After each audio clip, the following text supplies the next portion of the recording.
I'm going to start naming people again so that we can move forward. Daisy? Okay, thank you.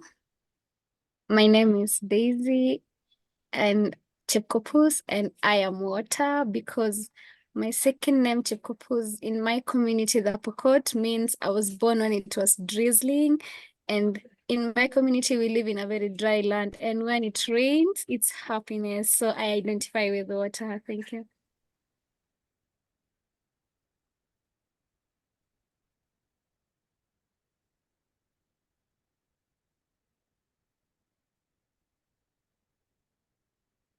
Meanings, if I can't pronounce it right, I'm going to learn. I'm sorry. Okay. Good evening. Good morning, teachers and my friends. My name is Mimi Mon, and yeah, I represent myself as a wind air. I'm an powerful. We are powerful Indigenous women, but we are invisible. Thank you.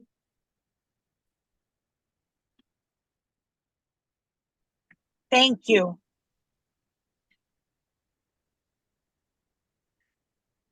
Ananja? Hi, everyone. My name is Onuna Drong. You can call me Drong. It's a title name of our family name. So I love to call myself Jadoring. Jadoring is a Garo word.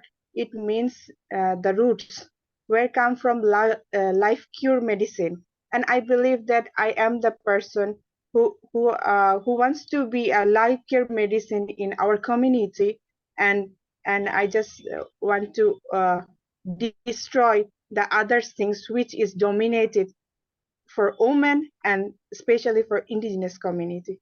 Thank you.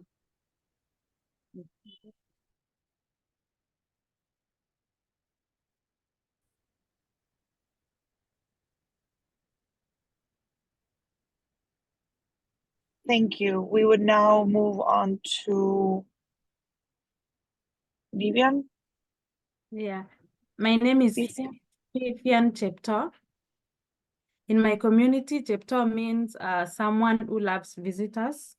So in this case, I am water because I am a habitat to many flora and fauna. Thank you.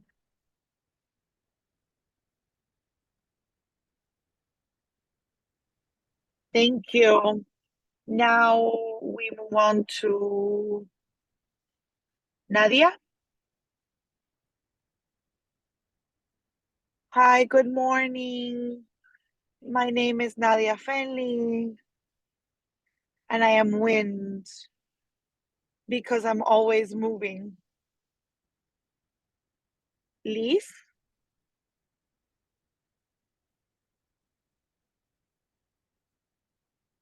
Good morning. I am Liz y me identifico, and I identify Liz Bautista and identify as air because I have the ability to adjust to very important situations and difficult situations for me. So, Fatima? Hello, greetings everyone. My name is Fadimatu Saidu. Fadimatu meaning captivating.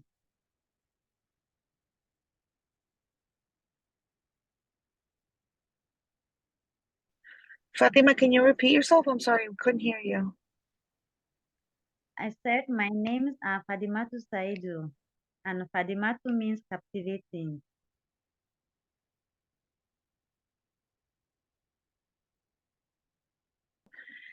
I'm sorry. One more time, slower, Fatima. We cannot hear you. My connection is not the best. I said my names are Fadimatu Saidu, and Fadimatu means captivating.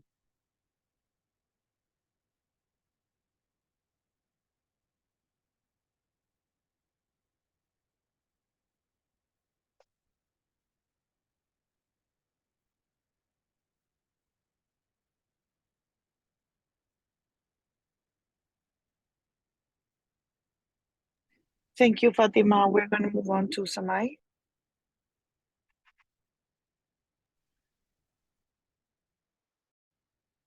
My name is Samai Karamai, and my element is water because I consider myself transparent, and I can always come into the spaces where I'm needed. Naileki, I'm sorry if I pronounce incorrectly. I apologize. Naileki. Good evening, good morning. My name's Naileji Tipop. Naileji means something lovely. So I can identify myself as water because everybody knows that water is the source of life sometimes. We need water in everything. So I can identify myself in that. Thank you.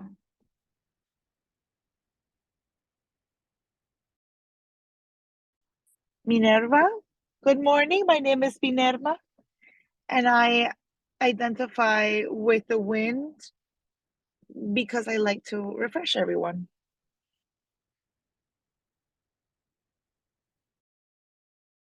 If the interpreters would like to present themselves, you can go ahead and do it.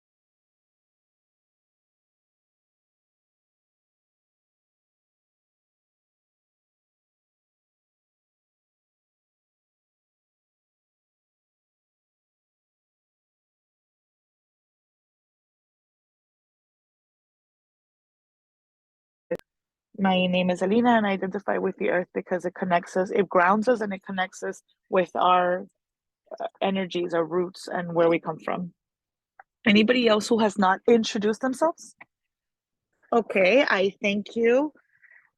And you realize that we're more than just a name. We are lineage, we are history, we are territory, we are water, we are air, we are earth, we are fire, we are wind, we are water, we are a collective. So we are more than we seem to be, or that what this structure, this science says that we are, that as people. From our cosmovisions, we are more, and our link is with cosmos, is with the moon, the stars, the sun, the planets, the energies that we don't see but that accompany us, the lineage of our ancestors. We are everything, and we are a part of a larger system. Welcome to you all. Our module is for us to start together, and a lot of you have already moved through the road or walked through the road of intercultural research, but we're going to try to deconstruct and learn from a collective perspective. I'm going to ask for you to briefly state maybe 4 or at least 2 of each continent, of each region, to tell us and share with us what expectations do you have on this third module that already talks about methodologies of intercultural research, of what intercultural research is. What are your expectations? The procedure is for you to raise your hand and you have the floor. I have seen that you are very participative or you participate a lot in other sessions, and I hope this session is not the from this module.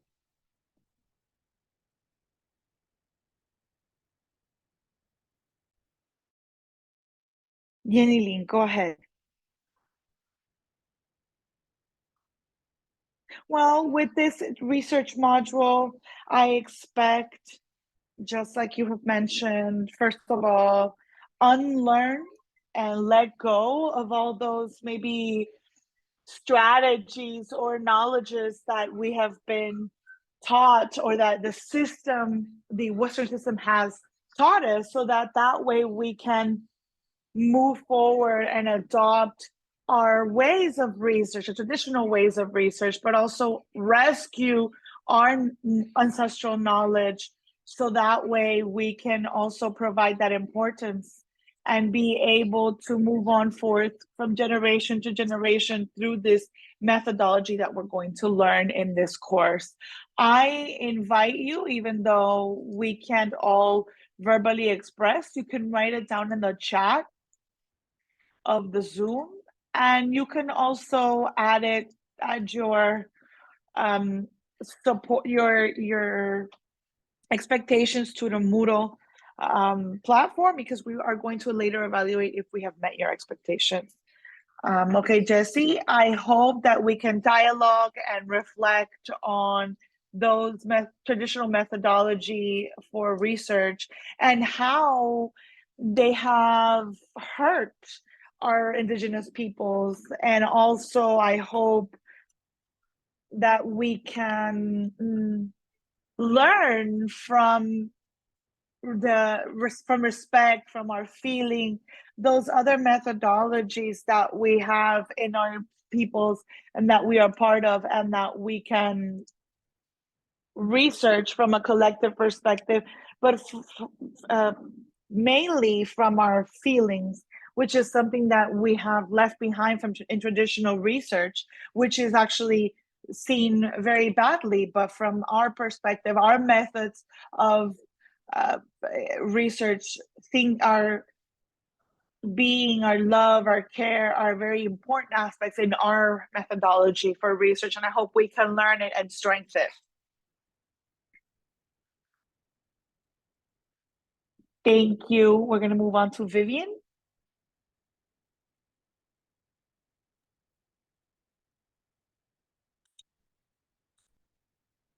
We can hear you, Vivian. Okay, thank you. So for me, what I expect is to learn from my colleagues. Since for me, I come from Africa, I expect to learn from my colleagues from Asia and Latin America. And also my expectation is to learn about intercultural methodologies, so that when I go back to my community, I will apply the same knowledge to identify the issues that Indigenous women in my community face, so that we can adopt an appropriate strategy to address those issues. Thank you.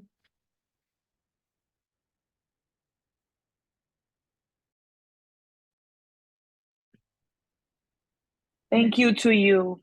Any other expectation, you can write it down. If there's another expectation, or anybody else, go ahead. Go ahead, Dom. Welcome. Yeah. Yes, I would like to reclaim my voice. I've been silent for so long, and I literally lost my voice the past days. I like to celebrate the collective of learning together and connecting to the cosmovision. So I'd like to gain confidence in that collective and in the words and in the forms that we express in this learning platform, as we also continue to act in our own communities and circles. Thank you.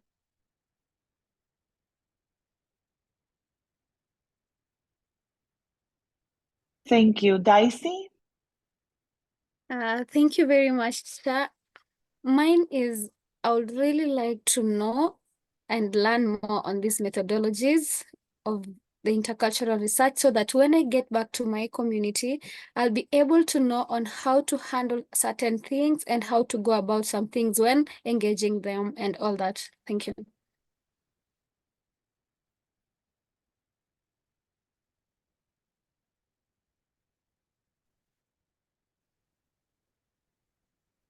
Nailehi?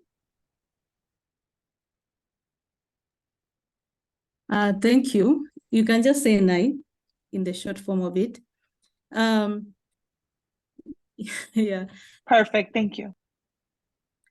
First of all, from the word intercultural, that really stimulates my more understanding basic on the community that I come from, that they're still Indigenous.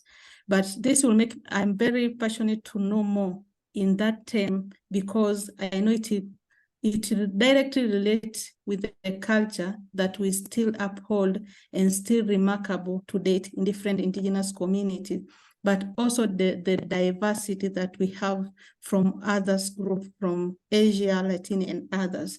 This is my hope that I'll learn more in that merge and correlate it with what I've learned from the colonial education. Thank you.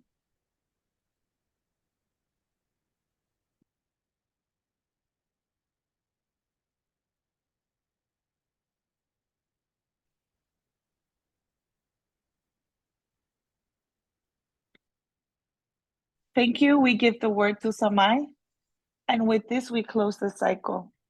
Thank you, Lorena. Likewise, I add to the words of my sisters, and I think it's very important to learn from all of us who are in different territories. And something that I love, like I added in the chat, is to start this with this process that is spiritual and that I think is so healing for all of us, and to be able to combine this within the learning. And I think it's decolonizing, and I think it's important to invite all of us to do that. And with the guide of our Lorena, who's also a healer, we can learn from the thinking and feeling perspective, as the other sister said, to feel and think who we are, what we think, and also be able to propose these new methodologies that for the Western society are new, and maybe for us they are not in our territories, or for us could also be new because our ways of thinking are also being lost in our territories, and to be able to come together in spirituality. That's it. Thank you. Thank you, Tomai. We give the floor to Mimint. Mimint. I'm sorry if I'm not pronouncing well. I have to learn to pronounce. You tell me how you would like to be named. Yeah, no problem, teacher. Thank you so much for giving me a chance to express my feeling.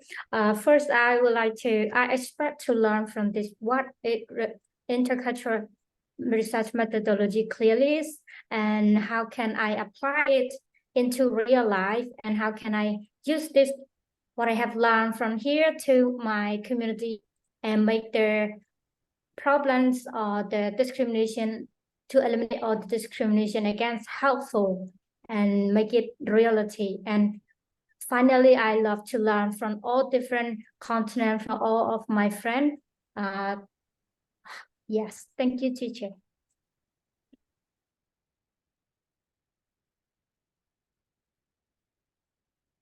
Very well. I think we have great expectations. Those of you who couldn't say it out loud, I ask you to please upload your expectations to the module platform so that we can self-evaluate to see if we are really reaching these expectations in this module. I'm going to share my screen, and I'm going to give you the objective. I don't know if you can see it. Can you see my screen? Oh boy, maybe I think I did something I didn't have to do. Yes, we can see.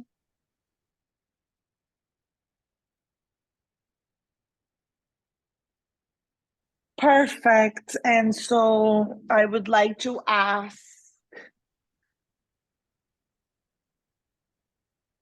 okay, I would like to introduce briefly this diploma course on intercultural research. Why intercultural?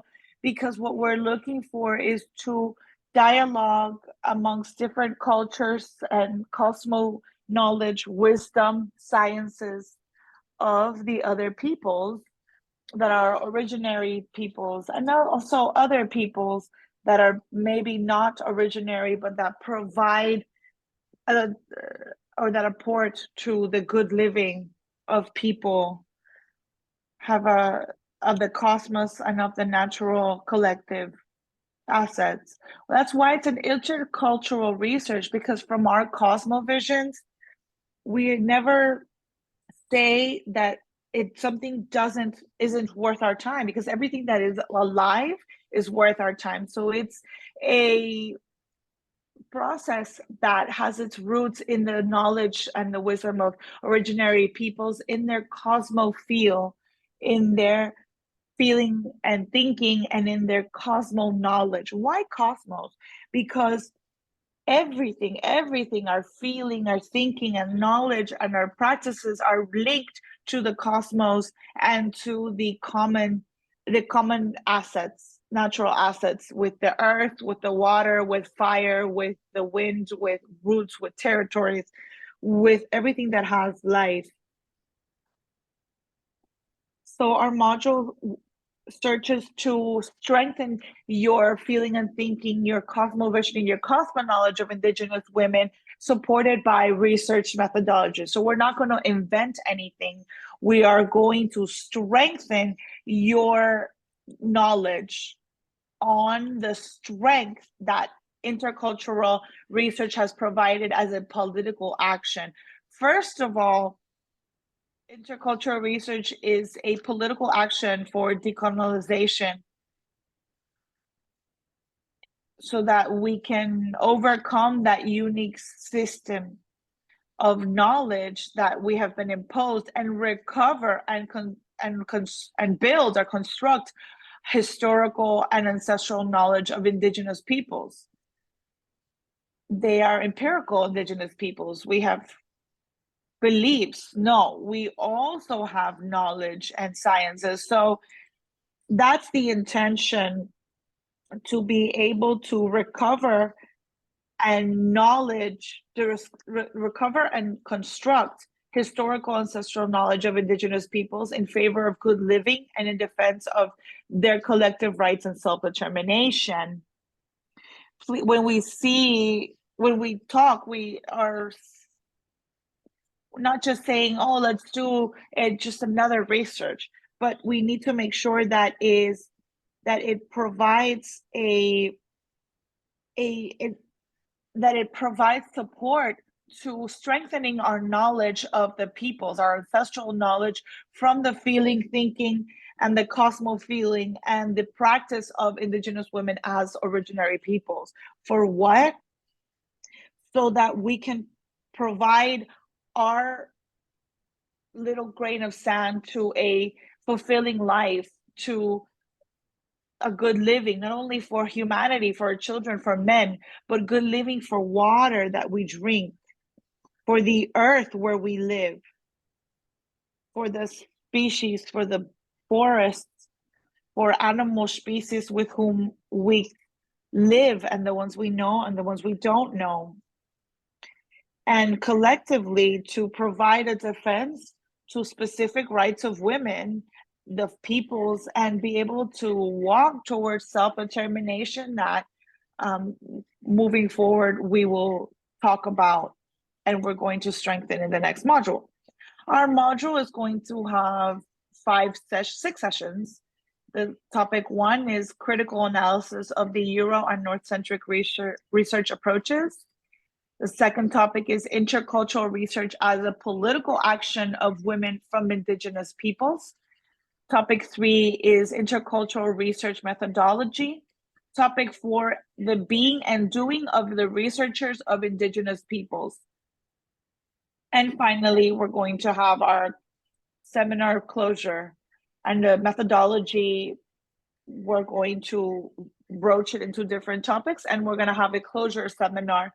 And I take advantage of this space to tell you from today that we are going to start individually to check each one of us from which focus does your research proposal have? How is your protocol designed? Under what focus? A colonial focus, Eurocentric, North-centric, or Eurocentric approach? Is it the focus of intercultural research from the for the feeling thinking or the cosmo thinking of women or originary peoples? From today, we're going to start checking and taking on our protocol of research and design. To begin, like a grandfather would say, to shake, to clean, like when we clean the beans. In my town, it's called beans or maybe lentils. Like when we select a grain and we have to clean it, we put it in our hand, we say, yes, this one's not going to help me. And so we remove it. That's what we're going to start doing today with our protocol, so that in the session of 15th of March, all of us can have fine-tuned our protocol our investigation plan from a intercultural research focus, defining a methodology that is able to allow us to see and retrieve the cosmo knowledge and the sciences of our peoples, the wisdom of our peoples. The idea is that not that we make a research plan where we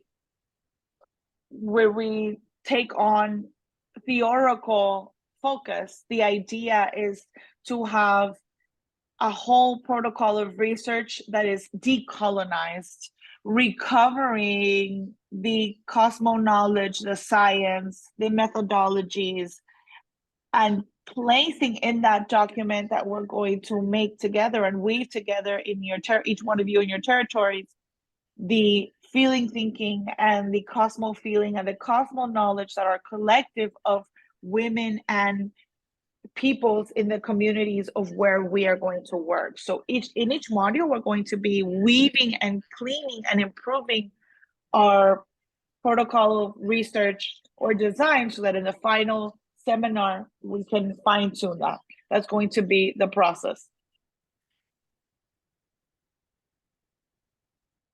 To generate a critical perspective from the strong feeling and the feeling thinking of Indigenous women on the impact. Let's do a critical thinking together, not just from here, but from the feeling,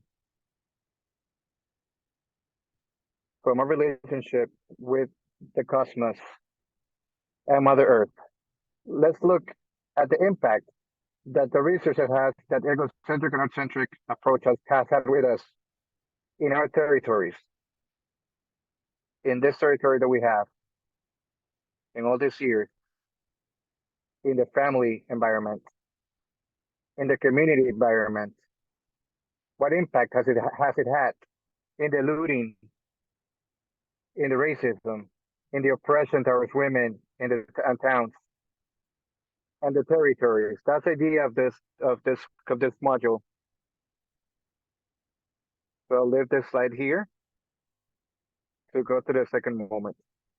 This is just to place you in what we're looking at in this module right now. We're gonna ask the video to be presented. So let's pay attention right now. We'll do 2 questions there that we will dialogue after that.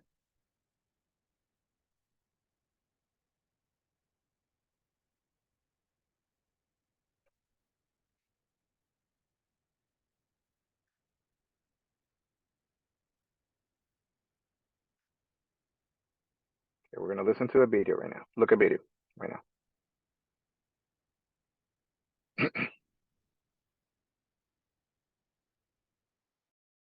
Thank you, everyone, for being here. Thank you for your hearts, opening your hearts. I am here. I am present. I am now.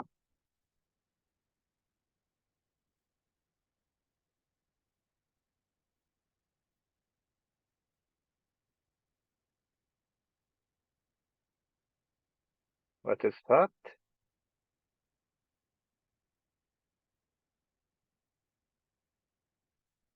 Can you look at it? Is it running or is it stopped? I think it's loading. Give it a chance.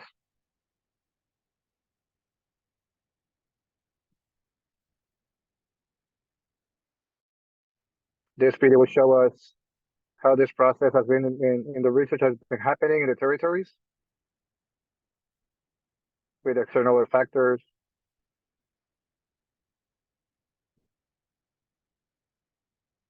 Other scientists, other people with the wide thinking, how they come to our territories, with what intentions they come in, how do they perceive us?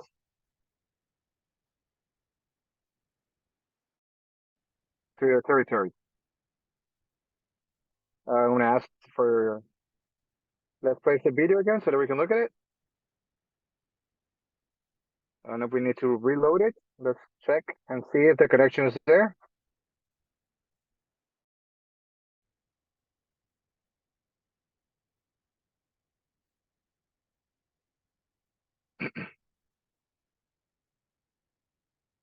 Thank you.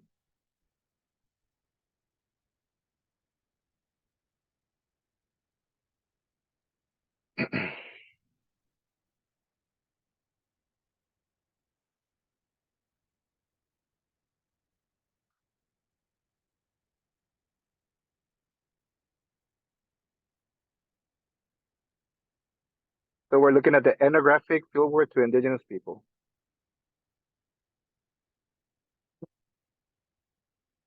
All right, we're gonna look at it again. And now there's a complication to project it. Just a second, please. I would like to listen to opinions on what you see in the content of the module. If there's a category of expectations that you spoke about at the beginning, how do you think about the process of reviewing from now the protocol of investigation, the research investigation? Because that's a big challenge. That once we have the module, we need to have it refined and located how we're gonna write. Today I want to talk about. Today I want to break the silence, talk with my own voice. That's the intention that we have.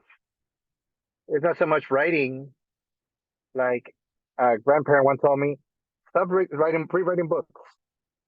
Stop copy pasting history that they wrote. It's your turn to feel and think and write that history. So when we're writing, let's try to rebuild that story and write it with our own feelings, from our own wisdom that we're getting.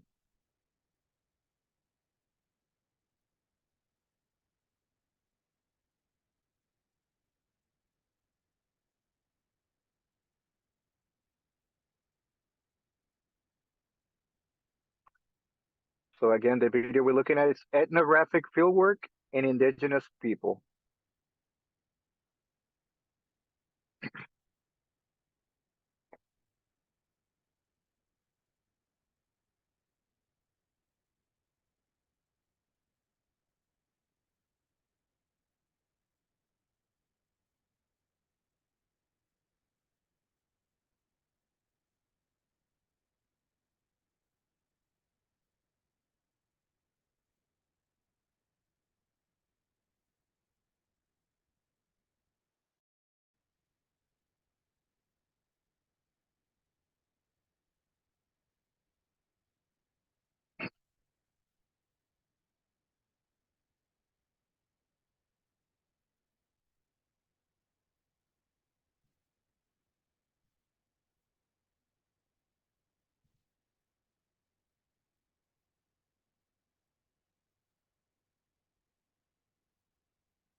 For 50 years now, we've been interested in a lot of reflection with the anthropology has been developed in Spain, which focuses on the study of Indigenous people. Coexistence with these communities through ethnographic fieldwork has allowed us to carry out very forceful and far-reaching research within this discipline. Work that Spanish anthropologists began almost half a century ago, such as Manuel Gutierrez Esteves, one of the most important immigrants in the country. His work has influenced in a very forceful way the line of deep and continuous reflection on the Indigenous people of America. At the same time, it has allowed us to develop a clear line of defense on the rights of these communities through organizations such as Survival International. 30 or 40 years ago, at least in the places where I went, it was a novelty for someone outside to arrive and arouse curiosity in people. And so it's a mutual curiosity. And it was right. I was curious about them, and they were curious about me. And that's good. That's very good. And that makes interaction on the work much easier. And now there's no longer so much curiosity because there's so many people involved in so many places.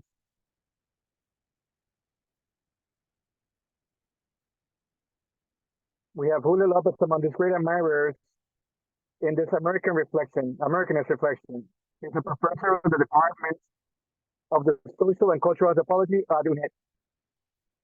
He has been working for 25 years in Eastern Guatemala with the Maya Tortilla and Andino communities. In addition to his foundation research, he has carried out different studies in the indigenous population of America, such as Nicaragua, Bolivia, Ecuador.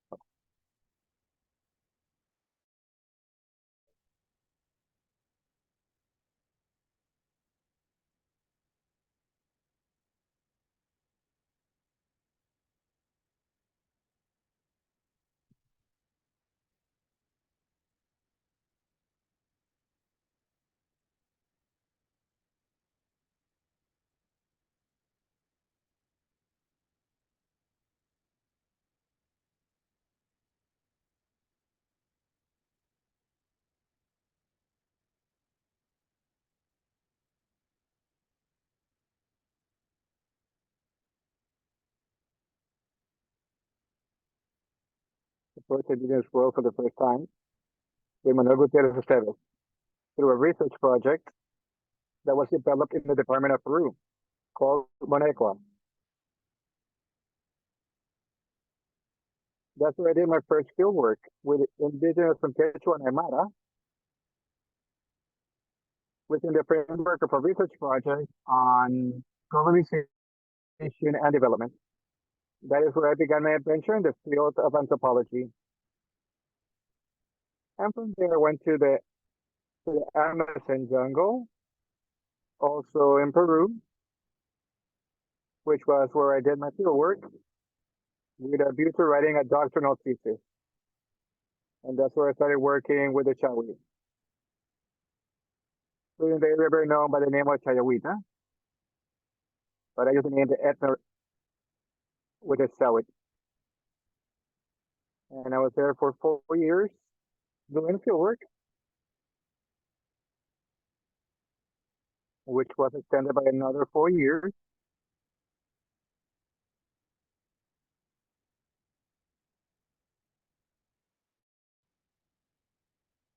The Department of Anthropology at UNED came to the Indigenous Anthropology almost by chance through an internship contract in a cooperation project in Bolivia.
Yes, so we're looking to have the experts of the subjects who have lived firsthand concrete experience of total immersion in indigenous communities for a long time.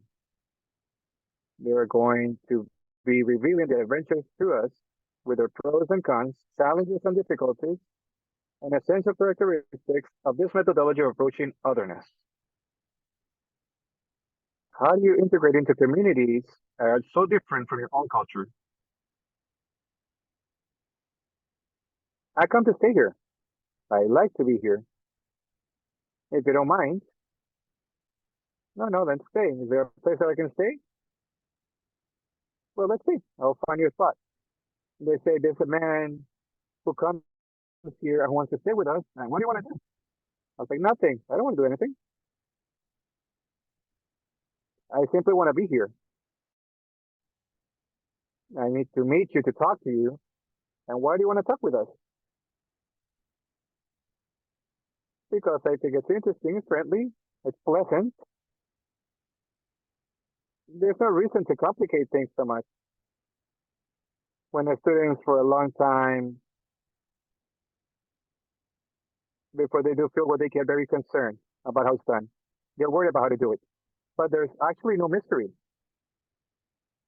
You relate to people, you talk to people, you listen, you look. There's nothing mysterious about it. Either on talk. The secret that dialogue with Indigenous people teaches us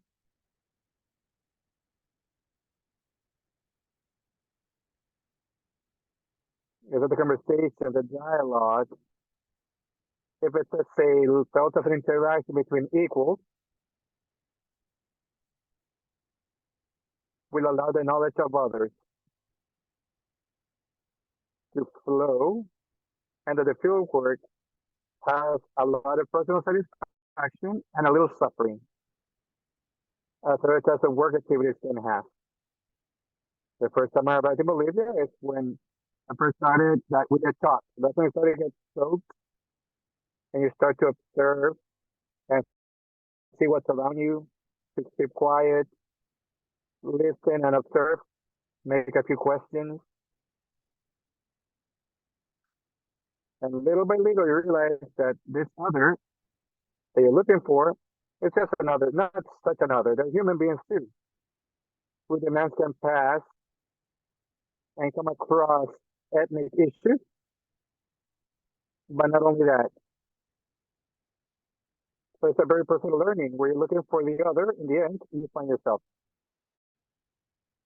You become obsessed with the accumulation of information. You want to know, you want to be talked to, and that doesn't happen that fast in reality. It's a very motivation in general, but there's so much there. So you got to be very patient. Not so much a sign of responsibility, but letting go and see things that emerge. It's in that reflection process which bring you closer to the particular universe of the people that you're living with. How is communication, food, and methodological adaptations developed? You have to try to avoid questions. Those who are asked are the teachers, the police, the judges. And the question always is an exercise of authority. Asking always produces a cloak of power. So we must, therefore we got to avoid, we must talk. Let's talk. So it's hot today, right? Well, I think it's going to rain. Of course, you have to, but it's always more difficult knowing what is the equivalent of talking about the weather in certain cultures. But one has to learn to make non-transcendent conversation.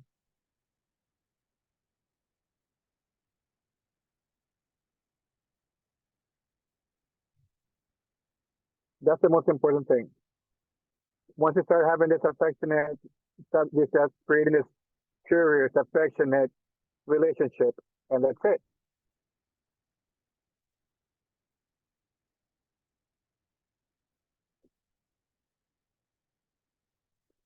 Where you need, because you're alone, you need the company of others. And they have begun to get to the habit of your own company. The first meeting, like all first meetings, it's always difficult. And I said, you keep guessing to see how to get it right. Because if you screw up in the first dialogues, in the first communications, you have messed up.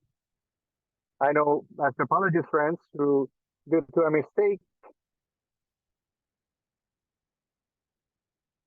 let's say because they didn't know the context, have done something that caused them to be frowned upon in the community, and there's no way to remedy it. A fellow anthropologist working with the Imagines of Chiapas for brushing her teeth after a meal, which she was invited to, caused the whole community to be cornered. And the doctor saying, well, we're giving her the food, and what does this woman think, that we're poisoning her? That she's going to wash her mouth after eating? We cannot allow this. Get out. Even though she tried to explain her reasoning, there's a way. Sometimes people can control this. Other times you can control it by measuring your steps. It is complicated what happens. It's much more intelligent than we think. And obviously there are elemental transformations that modify your own personality and your corporality. And I'm talking about community in very most places where the food, well, you say, in Spain, you eat 3 times a day. Have you eaten 3 times a week or 3 times a month? So the modification of all your habits is great.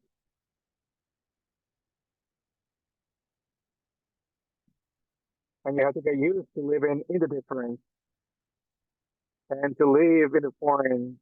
But come on, I insist, the body is very intelligent than it seems. I lost, for example, 10 kilos in 20 months, in less than a month. But I had no feeling of hunger. I simply did the diet of what it was. And the habits were what it was. And they guided me. And they're guiding me and placing you in your place. In the place that you have within their own world. Ethnographical field work is, at the end, I'll make it all you available to what.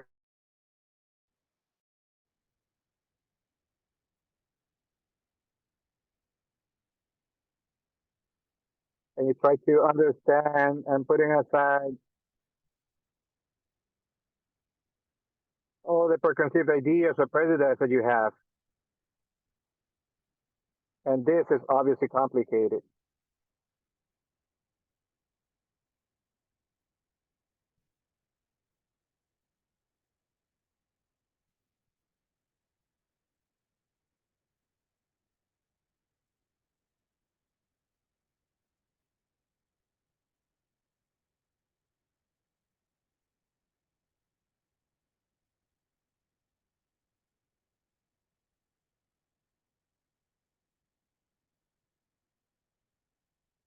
How do you deal with prejudice?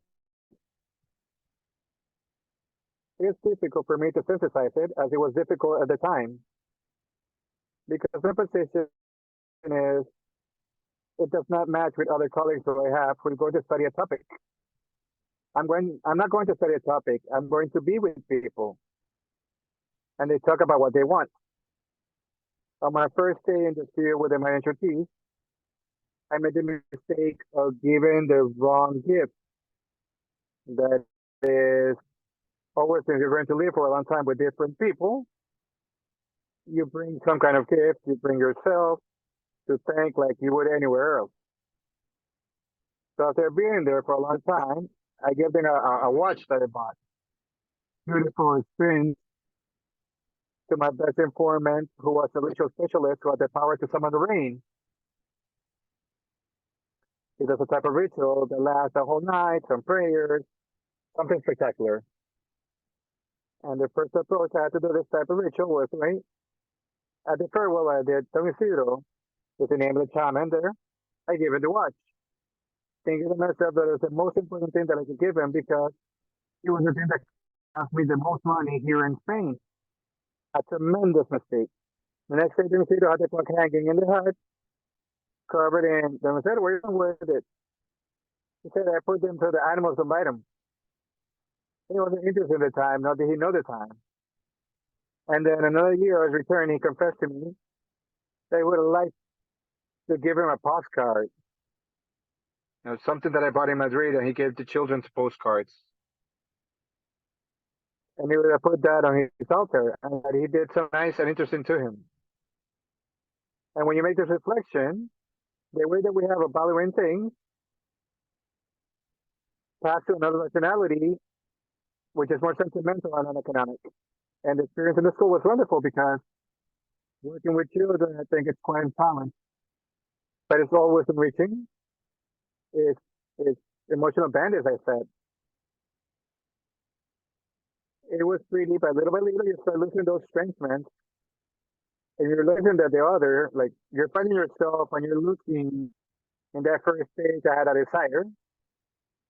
I was looking for the exotic, and then little by little, it's logistically dismantled. Anthropology can be done anywhere. It can be done in an airport. And for example, there's a specific, a perfect place to be doing field work. I side with the Chawi group, which later turned out to be more exotic than it seemed. At first, it seemed like a group of peasants that lived in a remote place in the middle of the jungle, with just some customs which was still not even a culture universe different from ours. And maybe that, when you're studying world anthropology, when you're looking for, it's a radical difference. That's what the issue is. For example, shamanism and the city say if are appealing, and that's why the tension is there, and they're very attractive, although they're rarely found.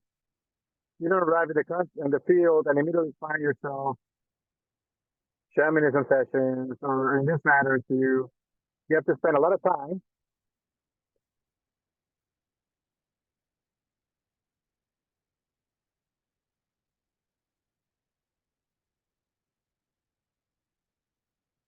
in that environment, that context.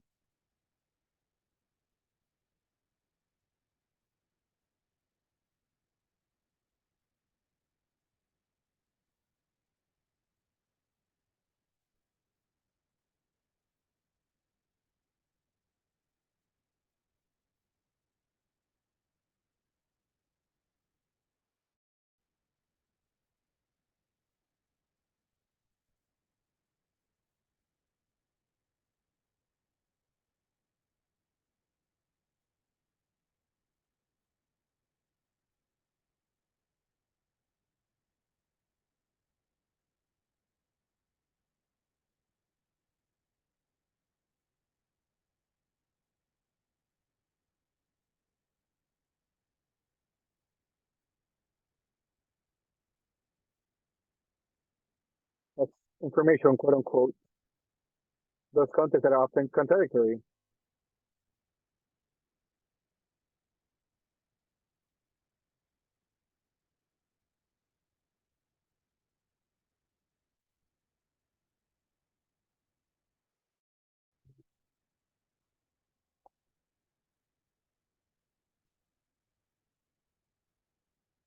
A dialogue, a reflection, essential to try to understand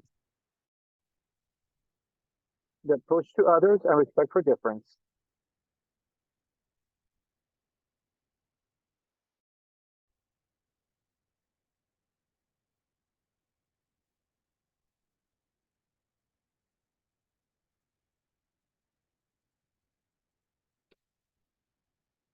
All right, let's have a dialogue briefly. Let's see some opinions around the feeling of this video. From what we're looking at,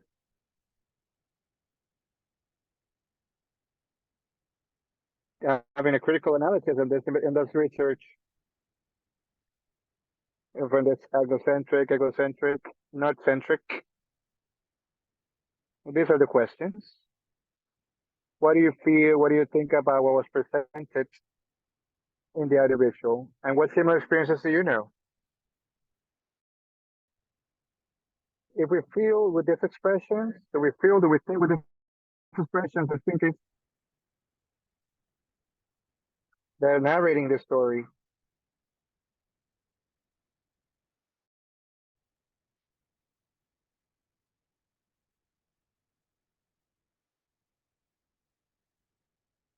Without losing the contributions that you're going to make.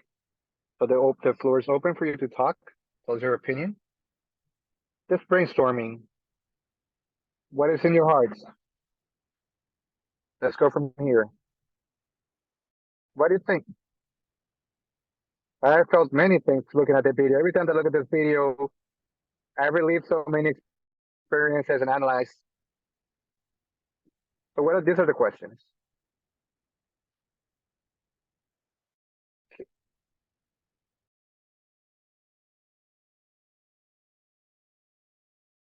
In all confidence, we can express ourselves. There's some opinions here.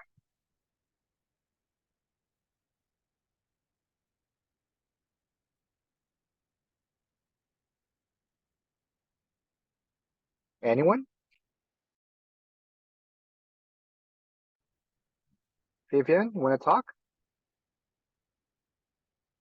Welcome. Thank you. Sorry.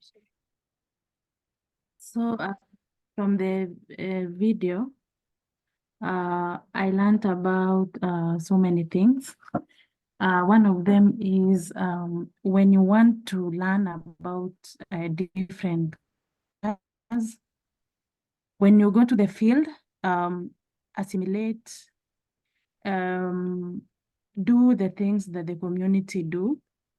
We don't go there and go with our own cultures. Instead, we go and do what those people are doing. And I learned that we shouldn't ask direct questions. Instead, we initiate a dialogue. And we don't ask like so many questions at the same time. Maybe, let's say, if you're planning to collect, to gather information in a period of 1 year, you can plan, like you can go to a particular community, let's say thrice a week or 4 months in a year, like that.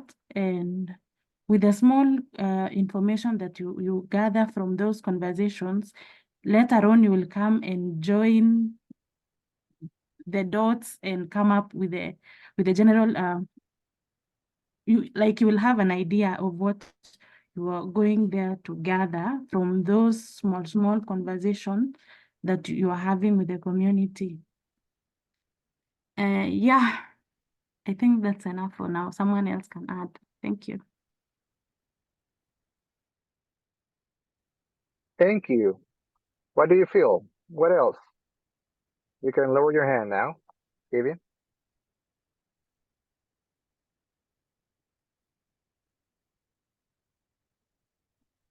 During the video, I felt how people from external people to the territory or to the town can come and do this type of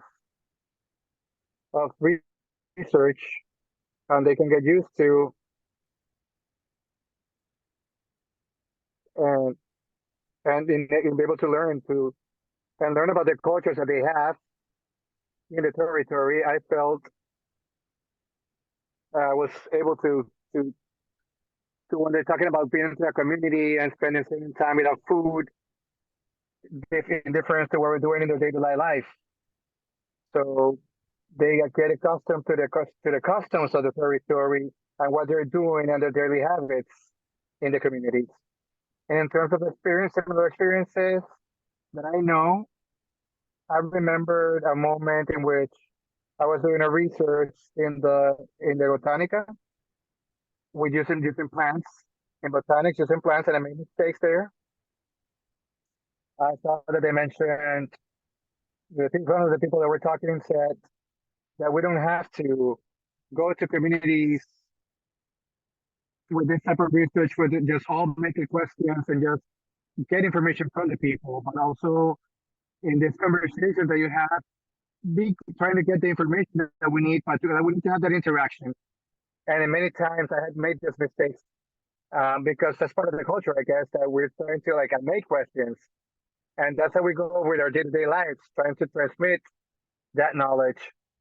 And being able to have that openness and have this conversation, that being open to talk and being not being in that position of power, but to be within the context and be with the people.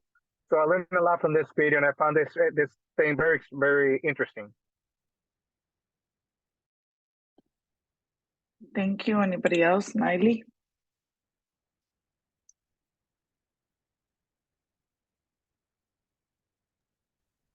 Niley, do you want to share? Yeah.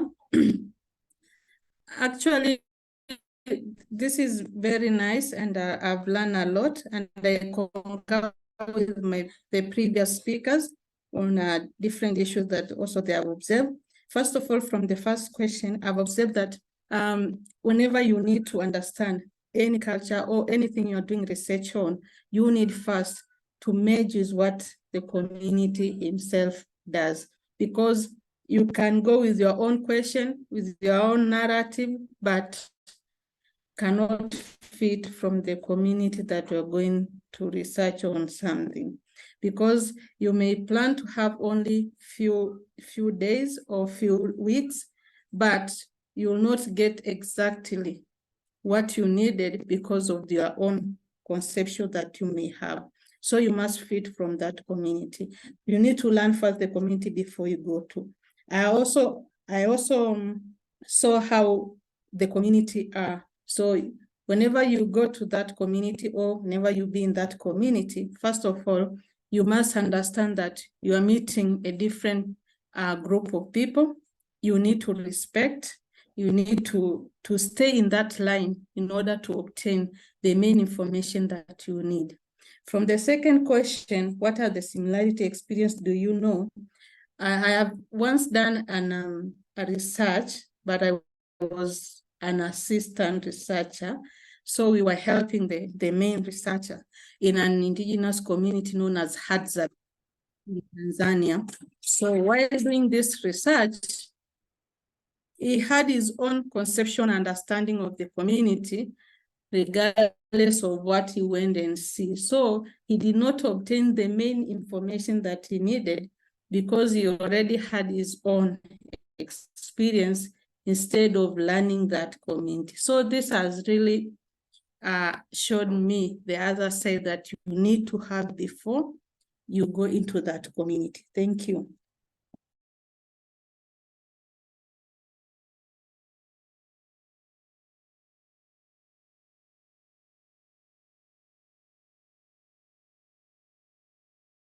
Thank you. We have Ananya and Jesse, and we will close this dialogue. Go ahead, Ananya. I can relate it with this video because few years ago we made a documentary film. It's about land rights, women land rights, and it's the documentary was take place in 1962 to still 2021. So when we go to the community, they first of all they don't want to talk. So after when we are going to others community, definitely we made a situation which is comfortable for them. Even their small talk are very important because they when they don't want to open up, the small talk when the conversation is going on, then they will provide more information. And I think this video was represented how we can go others community if we want to go, and how can we learn from that, and even if they are not talk with us, so it will make sure we can comfortable with them to gain our information. And and definitely it's very important to us to understand and respect others. Thank you.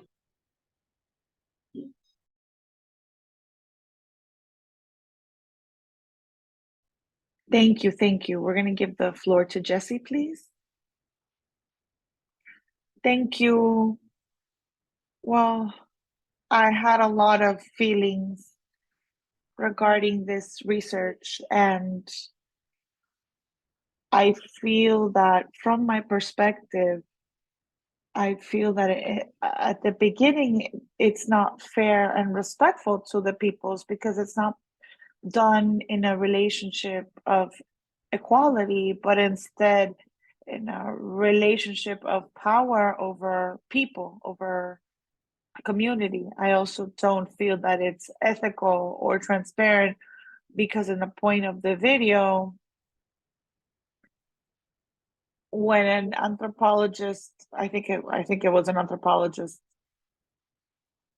they said that when they got to the town, the people asked him what he was doing there, what did he want? They asked him that, and he would answer that nothing, that he liked it there, and that's why he was there. But the truth is that wasn't the truth. He was there because he had specific academic interests that were beneficial to him. And in that sense, I think it's a kind of research that is very extractivist because they're there to get information, obtain information for their academic career.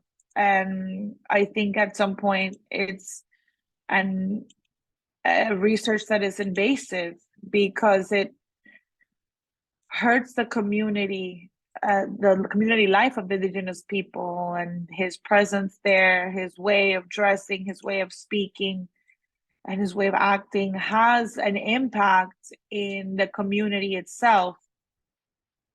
So yeah, I think it's very unequal, these testimonies, that when they refer to a person of the community as their informant, that's what we are to them, an informant, a person not share this information with them, and when we're sharing with them information, they see us as their informants.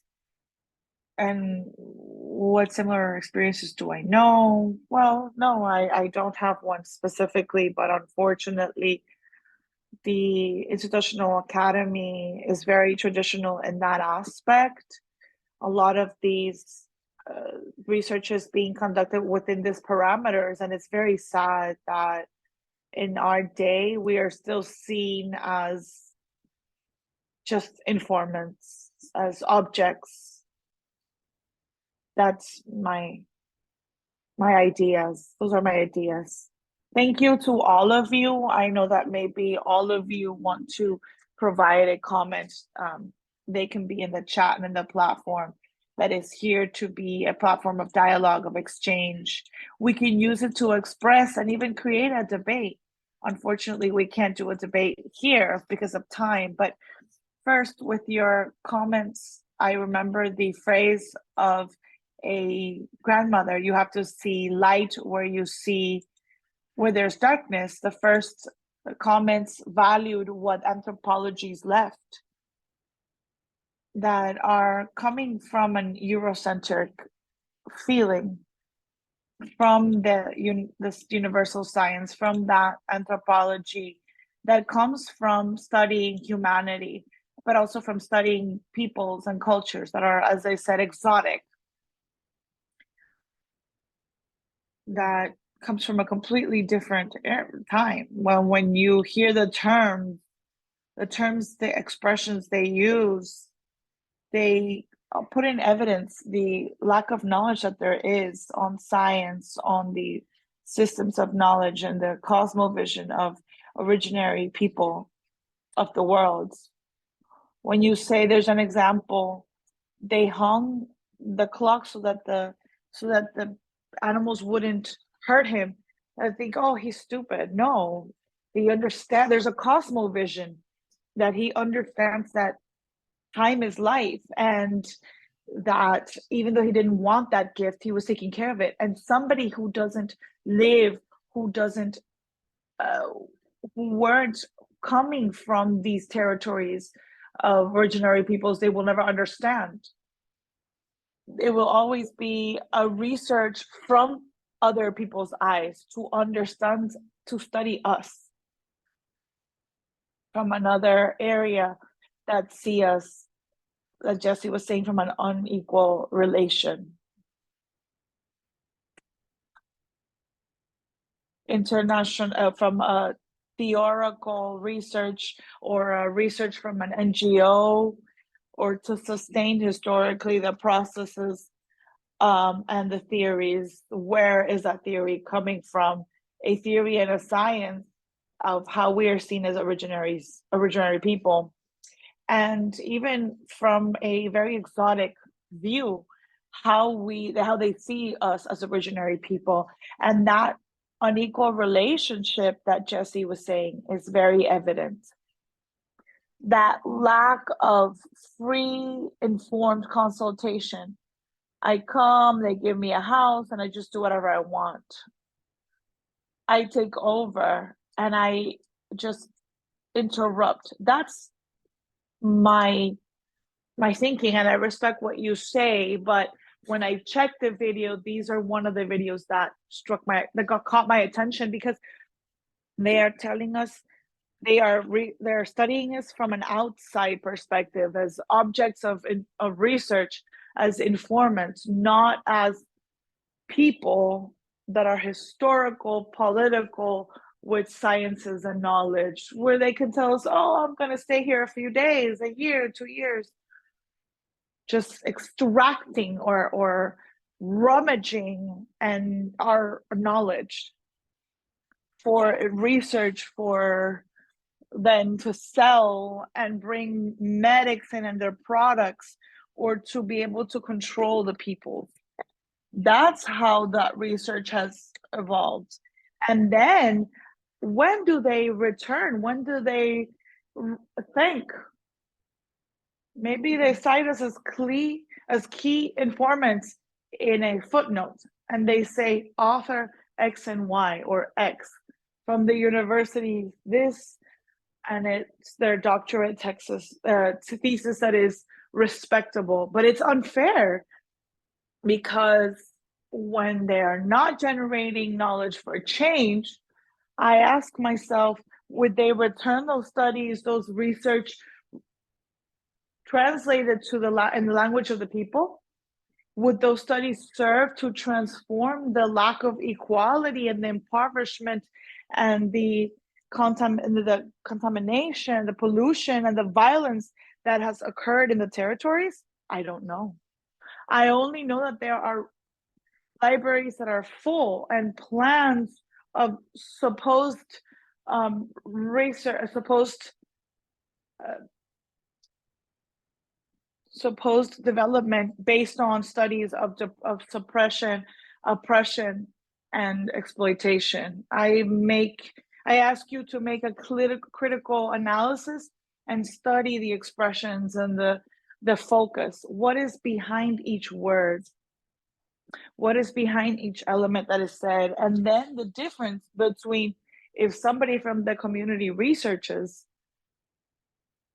or if somebody from the outside comes in to research, how do we get there? And I'm going to do it for my benefit, for my personal benefit. And here I make an emphasis, our studies, our case studies have to break with that. They have to deconstruct that perspective, because if not, we are going to continue reproducing that system of rummage, of stealing knowledge of the people, of extracting the knowledge of the peoples. There's an extraction of territory, of minerals, of water, of common natural assets. But there's also an extraction of the science and the cosmo knowledge of the peoples. And the challenge of this course is us as Indigenous researchers, we break with that, and we take on practice to do research for life, to create and make visible the collective knowledge, the collective science of the peoples. And from these research, we can identify alternatives of change, to decolonize, to say, how do we reactivate our economies, our system, our health systems, our nutritional systems, our sovereignty on our food? How do we defend the territory? How do we rebuild or deconstruct patriarchy from research? We are not going to feel the others. We're going to say us. We get close from a perspective of listening, of soul, and from the vision of the soul, to come into the weaving of a community and the originary people in a respectful way, because we are not external. Yes, we have studied. Yes, because I love to hear all of you, because we can see how that colonization have been internalized, and that's not good or bad. We have to take advantage of those tools from that research, of that white knowledge, and what it can help us and how it can help us, because we can't say that it's not useful. It'll be useful in some way, but how do we get there? That's the biggest step we have to reach. What content we give, how do we not repeat the oracle framework of others, but instead build how do we build from the knowledge and the science that there is in each one of you, in your families, in your grandmothers, in your community, and in your territory? That's the challenge, and how we can write from that language of the peoples, which is the feeling, thinking, and the cosmo feeling, and how we can build from the originary languages. It's a challenge. I appreciate your opinions, and I think we also recognize that they left very important advice, but also we have to see the other side, which is why it is a critical analysis of how we have been studied historically, and how we have been seen as objects, as informants, as analysis units, not as collective people of knowledge. I leave this reflection for you so that we can continue thinking about it. We're going to have another time. I don't know if we take a break right now, the 10-minute break right now, or if because of time we keep moving forward. You tell me. Dunen?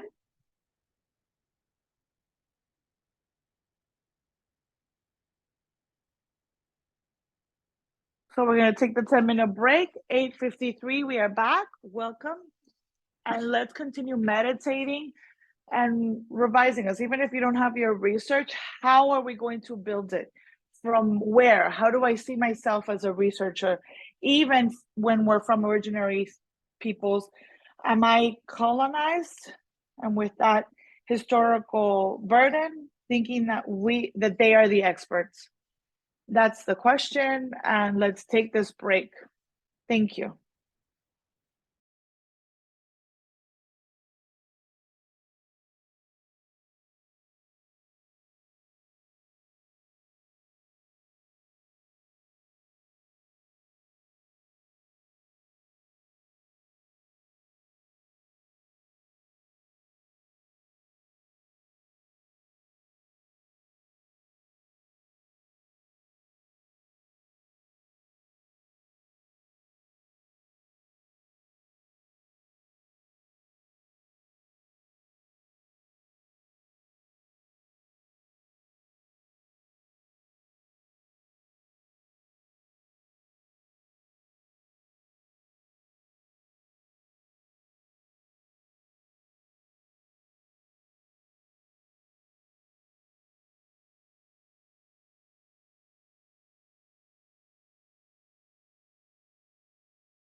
Welcome back.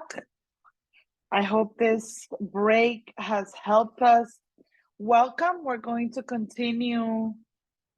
But all our processes are about, knowledge. Nobody knows more or less, beyond years. And I'm going to mention grandmas and grandpas very much because we have learned from them in the last in the trajectory of my life, but I've decided to listen and to receive advice and unlearn maybe 20 years ago.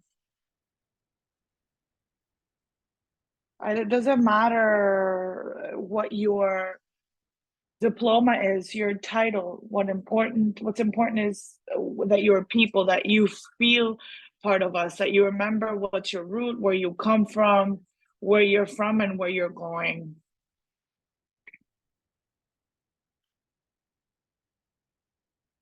To reconstitute, we have to reconstitute and become Indigenous researchers from the thinking, from the cosmovision and the cosmo-thinking of our peoples, and mainly as a political action of self-determination without moving to the side other sciences or rejecting other sciences, but understanding that there's not a universal science. There are sciences, knowledges from life, and as long as they provide support to life, that's important. That's why it's called an intercultural research. There comes a very important part, which is to listening from your experience. What happens from your experience, from your homework. We're going to rotate the order. We're going to move on to the Latin American team. After we participate, we're going to have 2 opinions from your presentations, and then we're going to continue with the presentation to provide some ideas to this reflection. Then we move on to Africa. We're going to move on to reflections, and then from Asia, and we're going to welcome the group of Latin America, and we're going to see who's going to present.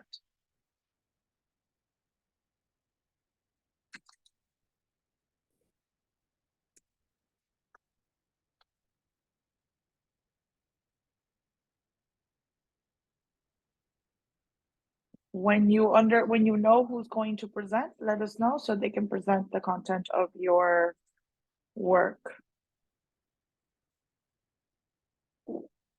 I think Liz is going to start. Liz Bautista.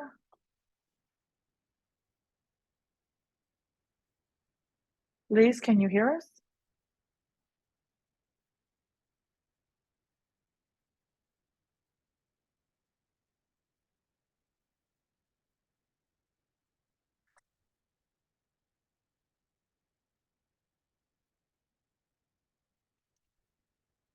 I think for us, it's very important to make visible how we were doing and how this happened, and the colonization of the story. And if we can move to the next slide.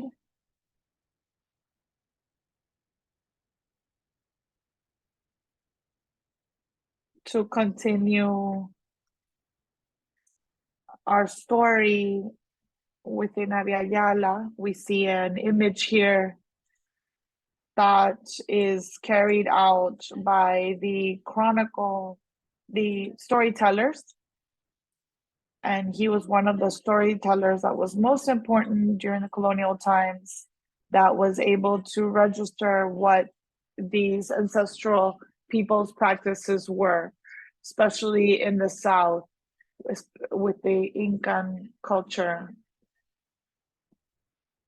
And there were some cultures with a way of science, knowledge, and a structure. However, when we have colonization, there was another story.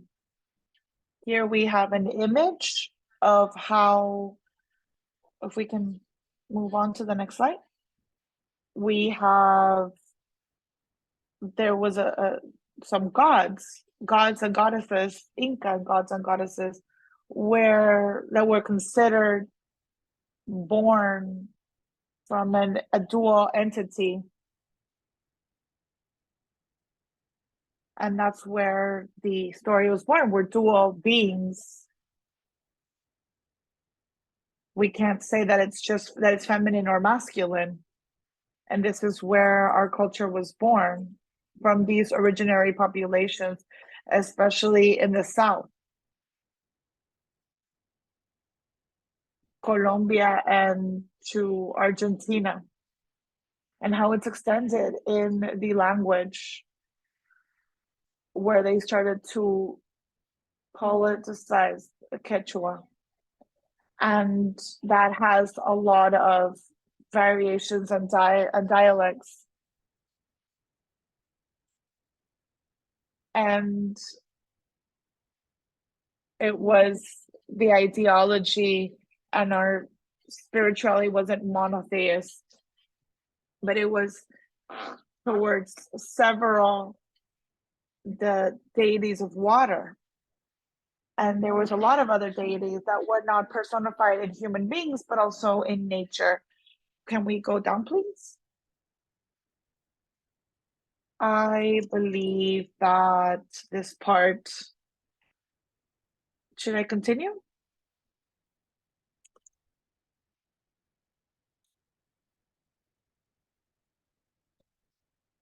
So my sister was saying, I'm going to continue the presentation.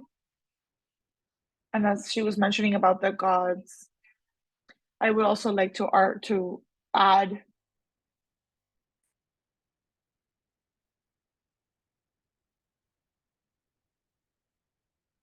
Should I go back to there? Okay.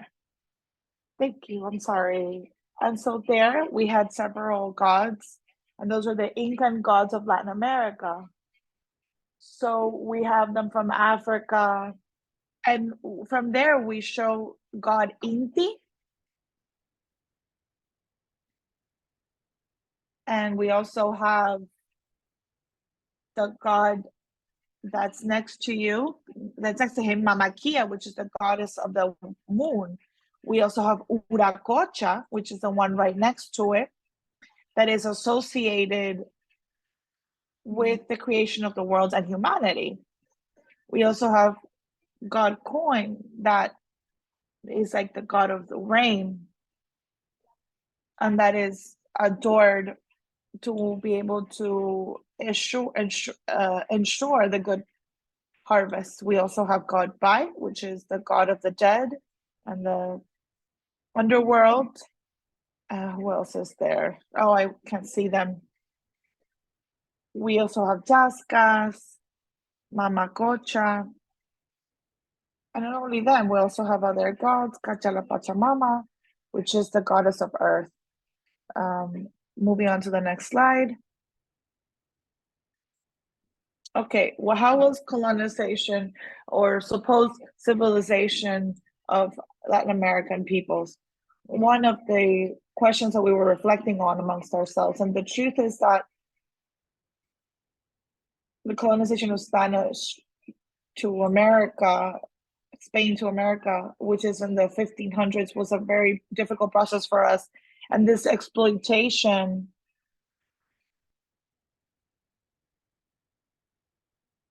didn't help us. And with that colonization, we were exploited and imposed European culture, and not learning about the indigenous peoples. And when we were quote unquote civilized, we have been losing identity. We have been oppressed and colonized, and the population of indigenous peoples and originary peoples have decreased. And we also mentioned here that we have lived genocide. We've also have genocide for ancestral people and the exploitation of our natural resources. We've had minerals, and with deforestation, which hurts identity. Well, a lot of us don't want to be,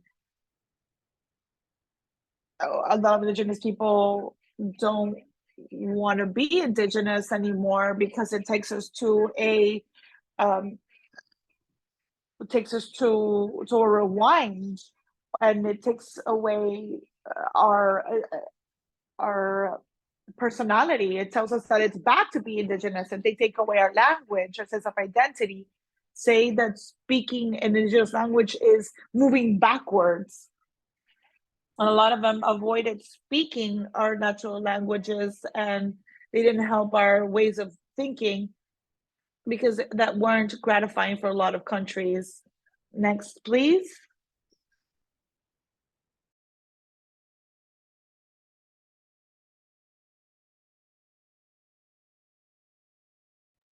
Here, one of my sisters might want to jump in and continue. Well, in regards to the impact that the Indigenous peoples brought this process of colonization, we have mainly that this generated that a lot of our peoples were affected by the loss of land and the exploitation of our natural resources. And with this colonization, the introduction of diseases that reduced Indigenous populations as a consequence. Also, the lack of equality in gender and limiting Indigenous women to different opportunities and different spaces of political participation and access to benefits and rights that we had as women. Also, this colonization process made Indigenous women to be considered as inferior, and we were taken away the rights to have a participation in decision-making processes, being cast aside in not only in society, but only even in our own families, taking away from us the right to even have an opinion on our own body and our own decisions. Also, patriarchy became a fusion system with a ancestral patriarchal system, which produced the systematic inferiorization of women. Next slide, please.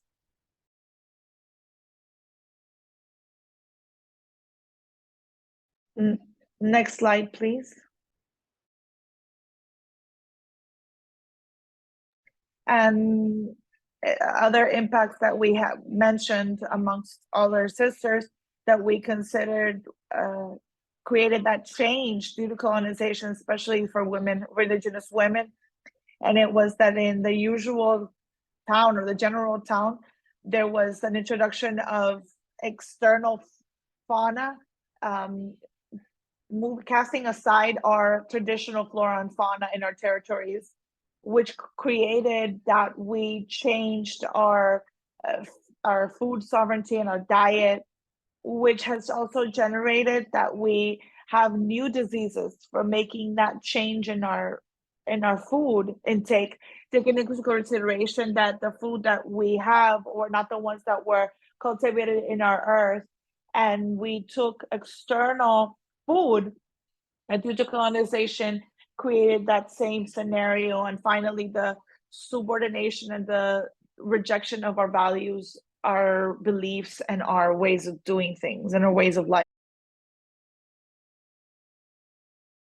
In regards to the mechanisms that they use to extracting our knowledge, our cosmovision, and our ways of life, we could reflect on this, and it's the fact that they prohibited our cultural practices and traditional practices. Let's remember that cultural practices were minimized and devalued from by the conquistadors, and through the disposition of our land, the exploitation of the nature, slavery, and the people, and forced labor. We imposed new ways of social and political organization.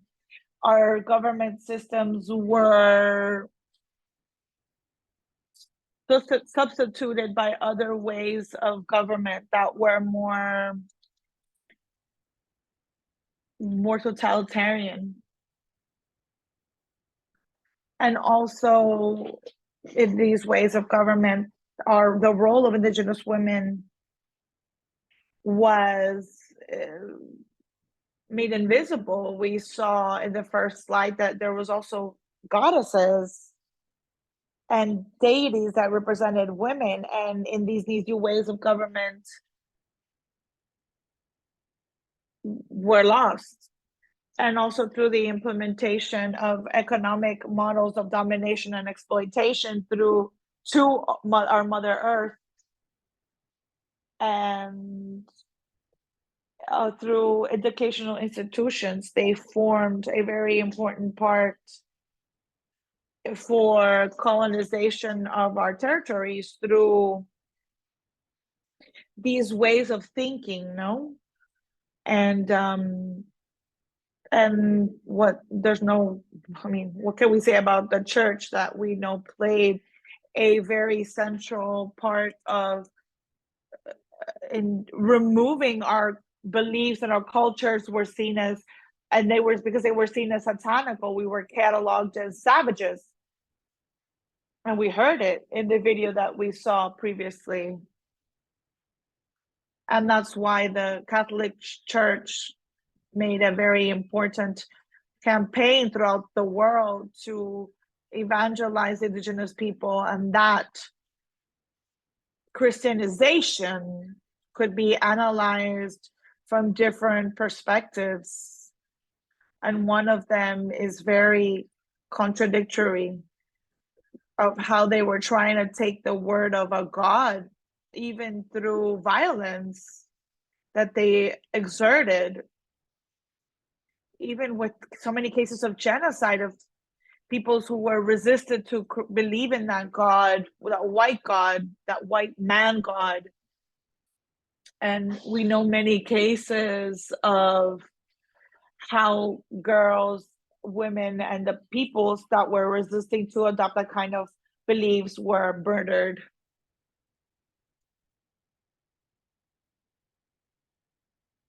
Next, please.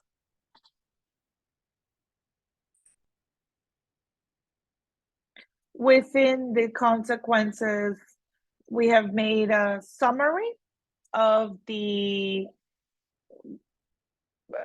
the questions we have answered. We summed it up, and we believe that with the colonization, they built an idea of unequal races and classes in all the dimensions. They create this idea of race, of racialization, and you start separating groups based on the race, and you would separate them into the inferior, which are the peoples and nationalities, and they create the idea that there is a white dominant culture. And they colonized and imposed themselves on Indigenous communities and Black communities and Black peoples.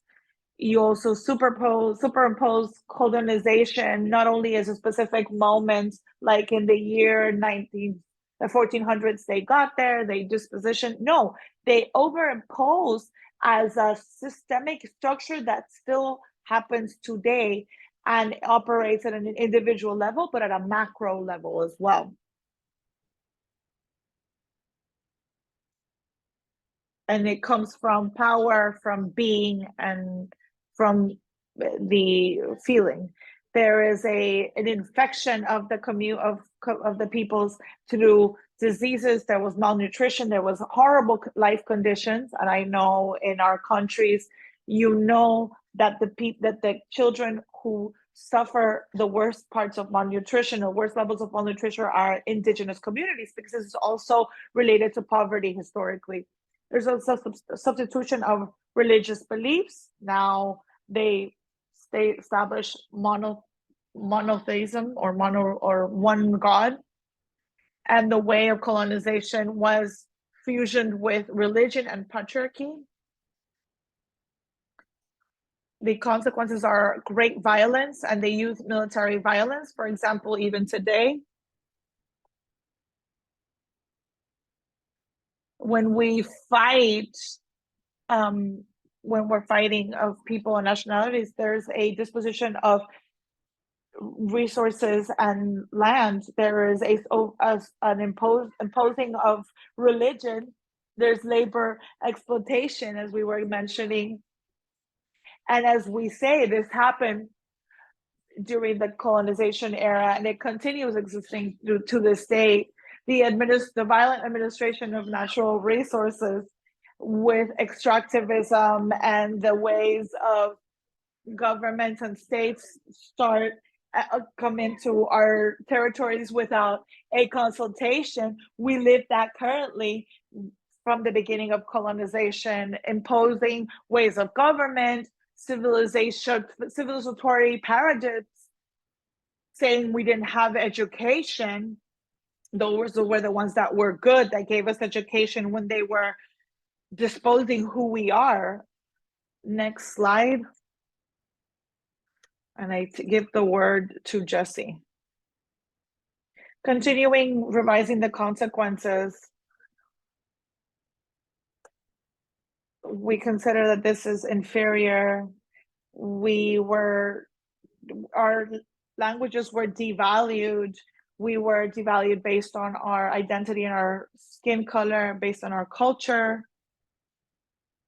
And well, ancestral patriarchy was fusioned with colonialism, and it's brought very severe consequences for us as women and for our bodies.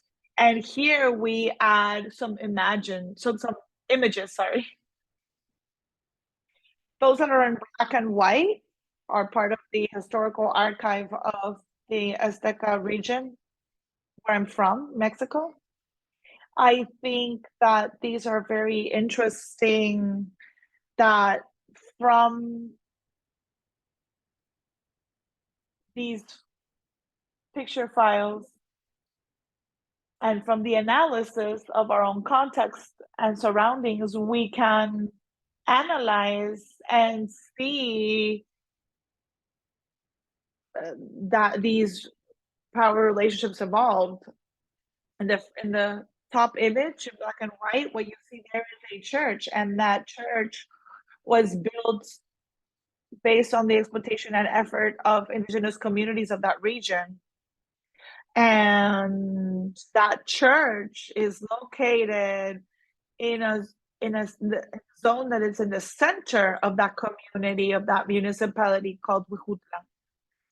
So I don't know how it happens in your territory, but here in Mexico, it's very common that in the center of some state or municipality, we find institutions like the church, the municipal palaces, which is where the governing entities are and the educational entities are. It's very interesting, this analysis, how from the spaces of the territory, they installed these mechanisms of domination. Thank you. And we finish our presentation here.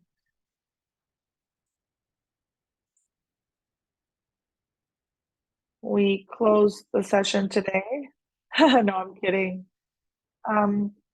Listening to you, I can see that we can make that historical analysis and continue weaving that cosmo knowledge of the peoples, relating historical issues with the feeling, thinking of today and the consequences that it brings.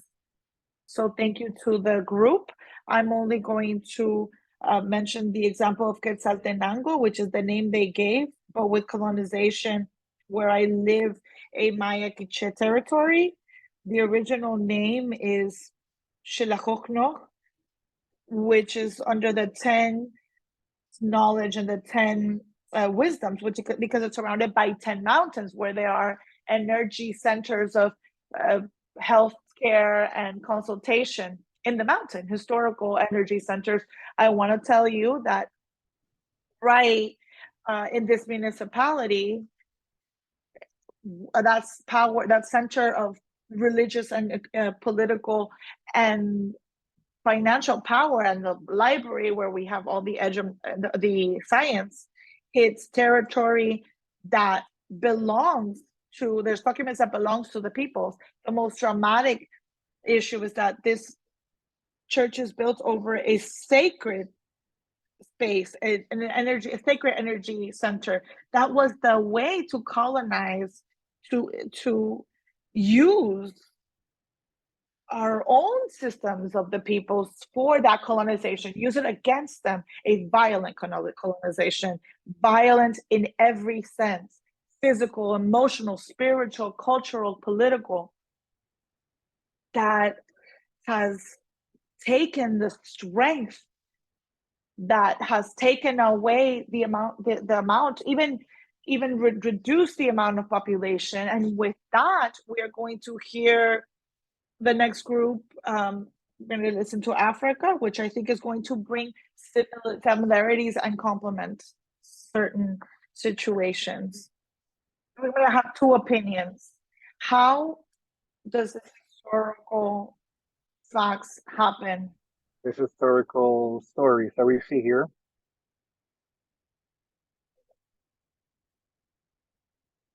Africa, Asia, Latin America. What similarities do you see?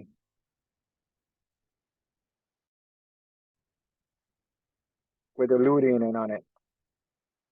What relationship do you see?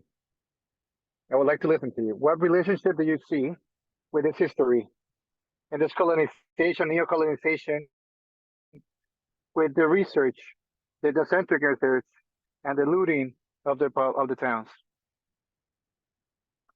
Do you see any relationship between the three continents? Or is this just something totally different in each place? Or can you see a relationship? I do feel that there is a relationship, because from this colonization, we were forced to think in a certain way. And with that, we had to do research in a certain way. And our knowledge, traditional knowledge, we're starting to lose values. And this made an impact on indigenous women. The midwives, for example, were cataloged as witches, and they were burned when they were trying to do their work. And this was very fundamental in what we did in our past, when we were pregnant, to give labor. So from our own roots and herbs that we used during our labor. Just an example. So this precisely is that relationship, of that power relationship that we see, where it's just not only political, but also the imposition of a way of thinking, of a way of doing research, and the educational model that we see also has their discrimination rooted in everywhere. Thank you. Fatima, your opinion. What the history, how relationship does it have with the type of research that we do? Whatever you want to share.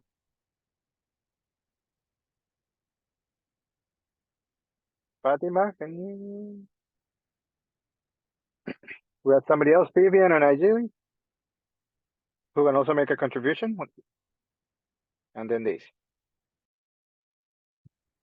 So from the presentation from Asia, I noted a lot of similarity on the impacts of colonization and the imposed civilization. I realized that the impact, for example, invasion of diseases, which was brought about by colonization, there were violation of human rights, there were degradation of humanity, there was loss of indigenous knowledge and their territories. Yeah, so at least now I have learned a lot from the other side, and I can see the similarity. Thank you.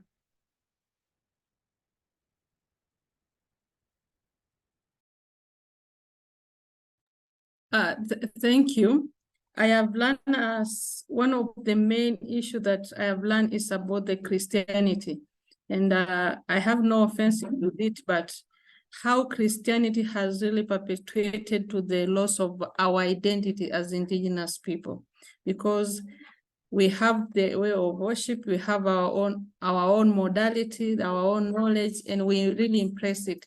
But I've listened to my fellow sisters, and then coming back to my community now here in Tanzania or in Africa, how really Christianity is one of the perpetuator of degrading us out of our identity and cultural aspect. Moreover, also in the issues of divided and rule, I have seen we have our own system of rule that we had, but they only came with another form of rule, only in a beautiful name, but actually we already had our own. Thank you.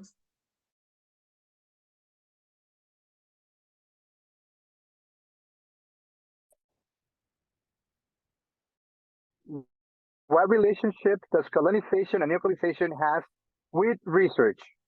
North-centric research and the type of research that we have. Are they different with the Eurocentric and North-centric research? Can you find a difference or similitudes?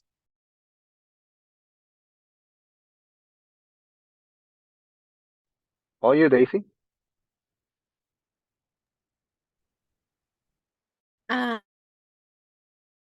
Thank you very much. There are a lot of similarities, and I don't want to repeat. There is one particular that really stood out for me, and I thought it is a problem only in Africa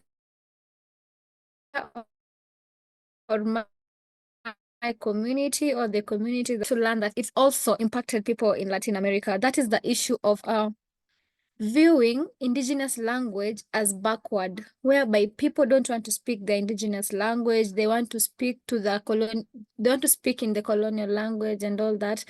That is one thing. Also, when we work with the youth, you'll find out that they've gone to school. Now they are learning and speaking in English. They cannot communicate in their indigenous languages. I think that's one great impact that came with colonialism. And I'm glad my friends had to identify it.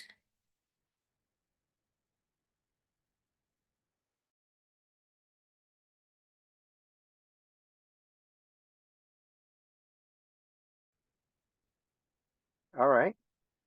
We have half an hour. The time is very secret. And since we still have to live in the time, we're still racing against time now. But we'll try to see if everyone can participate. I'll try to leave a space. We're going to stop there. We're going to do presentations next time so that we can start in the following session. And I'm going to give you feedback on some of the things that we discussed that are part of the collective. Nothing that I'm going to present is a personal production, retaking the support that everyone has given from many people who have participated from their own perspective on colonization. They try to understand and make a critic of the research on the Eurocentric or non-centric research. First, we'll start by saying a critical thinking to the research is that colonization has epistemic looting and has been part of the research of the North-centric and Eurocentric research, meaning all of this process has had a basis on research. The Eurocentric and North-centric research has no political thinking. It's not just being there and getting to know the people. It's to have control. It's to know. In trying to understand, no. When you're trying to do policies in the towns, is to have clarity on how to continue looting and studying and neo-colonizing the people. And that's something I need to have clear. Where are the studies? Where do they come from? How are they formed? With one intention only, with one approach only, an Eurocentric and North-centric. That's a key element. Another element is that it leads us to understand that it's the only method and the only way to get to where it's loaded with theory, philosophies, policies, and economic approaches where the towns are looked upon as secondhand people, secondhand, like the ones who not that have knowledge, the salvages, the exotic ones, like the ones that need to be studied, obviously to loot, to extract, but they are not recognized as historical subjects of knowledge. Also, the Eurocentric and Ocentric investigation research has a history, and it continues being. It's a part of a epistemic looting of control and oppression of people, of the knowledge, of the science, of the wisdom, of the systems, of the towns, of the territories, because we do have science, we do have knowledge. And for what? To control. Political control, economic control, social control, to loot, to invade, which are continuous. They continue happening. Today with an antenna, today with a company that comes in, today with a product that will bring down our nutritional system, today with music. Colonization keeps happening. It's just a continuum. It's a continuous loop of the being, of power, of being. And so the element happened is to, in this territory, how much research, how much studies need to be done in other languages that never come back to our territories. Let's ask ourselves that. How many anthropologists, sociologists have come, scientists have come from the white culture, have come to loot our knowledge for masters, for PhDs, for studies. Even us have taken that role sometimes. What of this have come to the territories? What comes back? Nothing. Perhaps it might be in a library. Many research have happened by economic powers, by just to control, to destroy, for political issues against the indigenous people, for oppression in town of women, because we're the ones who have suffered the most in the territories, and we're the ones who have suffered the impact of that systemic approach in our territories as well. Another element,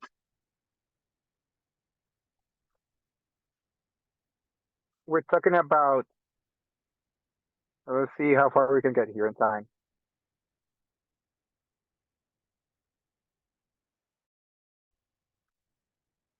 How colonization, racism, patriarchy, and dispossession of the people have led to the foundations of the Euro and North-centric research. Let's talk about epistemic. We talk about genocide.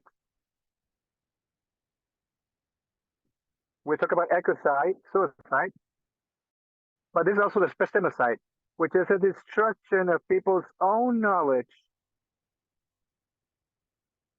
Up till today, by European and Central American colonialism, by their systems, by the European and North American colonialism, with the scientific method as the only validator of the dominant classes. It means that is the one that we keep loading. We are the ones that had strength in the territories, are the ones that are being lost. And we become informants of our territory. We are exploded.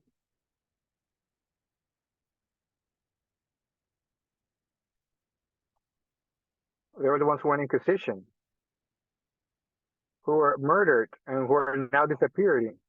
How do we say this? That's what we call to research. It happens to,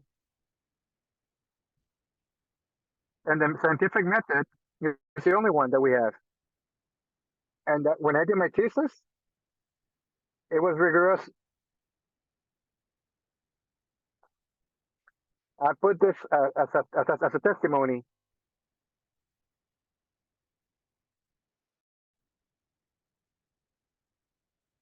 what is their framework, their luck framework? I don't believe in those things. I want to put my theory in the science here because we have science.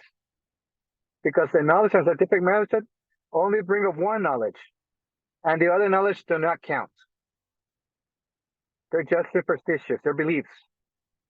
And this epistemic from the dominant parties become guarantors of objectivity and protect us from subjectivity.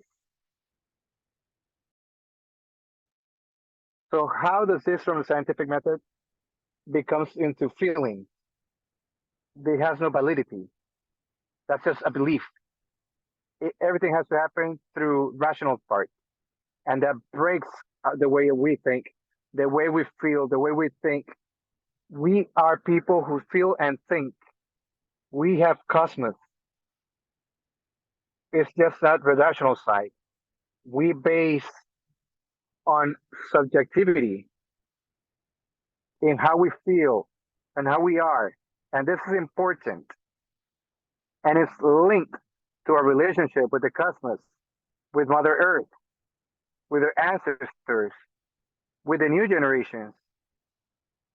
And from this extension is that we see the modernity has transformation. And it comes and it suppresses and makes invisible the way of thinking, the way of some types of knowledge. This is marginal. And this is something that we should all be concerned about. In universities, this is empirical. Like, wait a minute. They have a scientific belief. It has a scientific background. It comes from the pandemic in 2019. Let's see, as a community, without any link with modernity, we're able to go and how others were able to, with their own systems of beliefs, were able to subside, face the difficulties. But those who were in cities and the urban side had to suffer from the impact. We were without food, we were without medicine, the medical system collapsed, and many people died. Why? Because there was an entire system of knowledge to get rid of humanity. So epistemicide is just another way of looting, and that affects our towns and our territory. What does the Royal Academy, how does it called by the Royal Spanish Academy? In the Platonic philosophy, it's methodologically constructed knowledge as opposed to individual opinion. It has exact knowledge. It's a body of knowledge that conditions the way of understanding and interpreting the world in certain ages. So when we talk about exact knowledge, it's based in that there is only one type of knowledge, one science. But when we talk about on this approach, epistemology, it's also done by us as original part by knowledge, the body of knowledge, our science, our knowledge.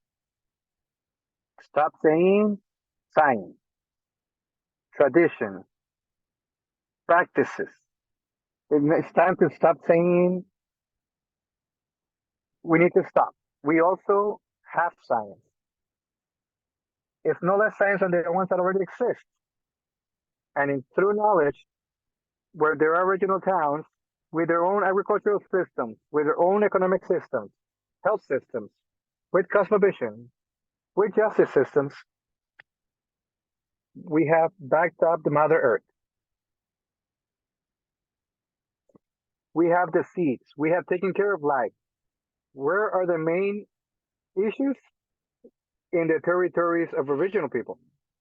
Where are the crises?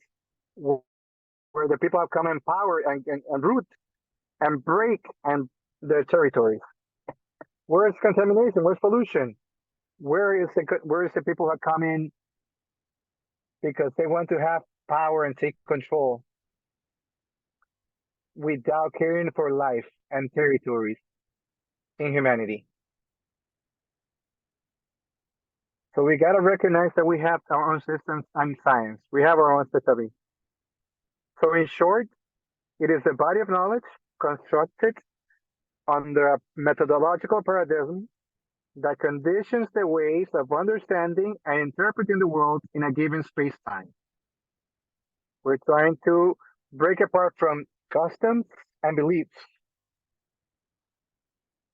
We're trying to break that idea, trying to break that type of belief, because it says it is the way to understand the world in space-time. We want to distinguish between beliefs and knowledges. And where are they? Beliefs are found, and customs are found, and traditions are found in the subjective. That's in towns. That's in the people who haven't learned, who haven't studied, in the ignorant people. It's in the third world. That's the absolute truth and scientific knowledge, and the science and power is from that vision and development in the developed territories, the ones that are civilized, in Europe, North America. And that's how it's stated. And that's the way we need to see it, because that's the way that's been imposed on us. As beliefs, they have the absolute truths and we have beliefs. And that's how we have anthropologists, sociologists come to our town to loot that knowledge and do this as pesticide, because they continue doing this. And with this absolute truth, they come and invade our studies and schools, universities, investigation, research, political, and they continue looking at us as wild people, as the ones who do not know. They don't have knowledge. They have to come and teach us. They have to come and tell us. How can they hang a watch so they're not getting mosquito bites? How does that happen? Wait a minute. To go over this, above and beyond this, that's why we need to have that research. And the Euro and Earth-centric model is based on what? It's based on this Euro and Earth-centric model of research in a culture of death, because it doesn't care of the humans.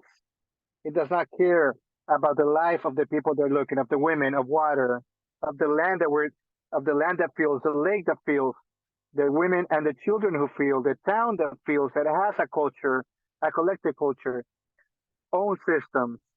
They care about power. They want to control, and not just collective. They want to impose. They want to determine certain groups and be dominant on certain groups into having that opportunity and to be able to have a marketing of this life. Because if they can do this in all extensions, from the way they work, from the way that the towns are treated, the lives of mothers.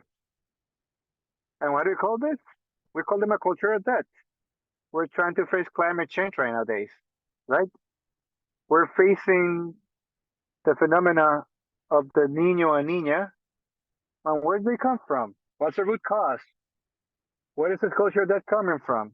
It comes from this economic system, from this model, from this Eurocentric and Earth-centric model that comes and invades.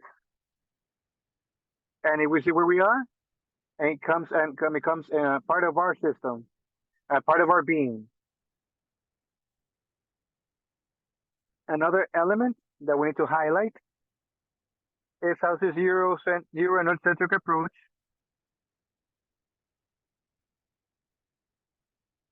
is based on two aspects.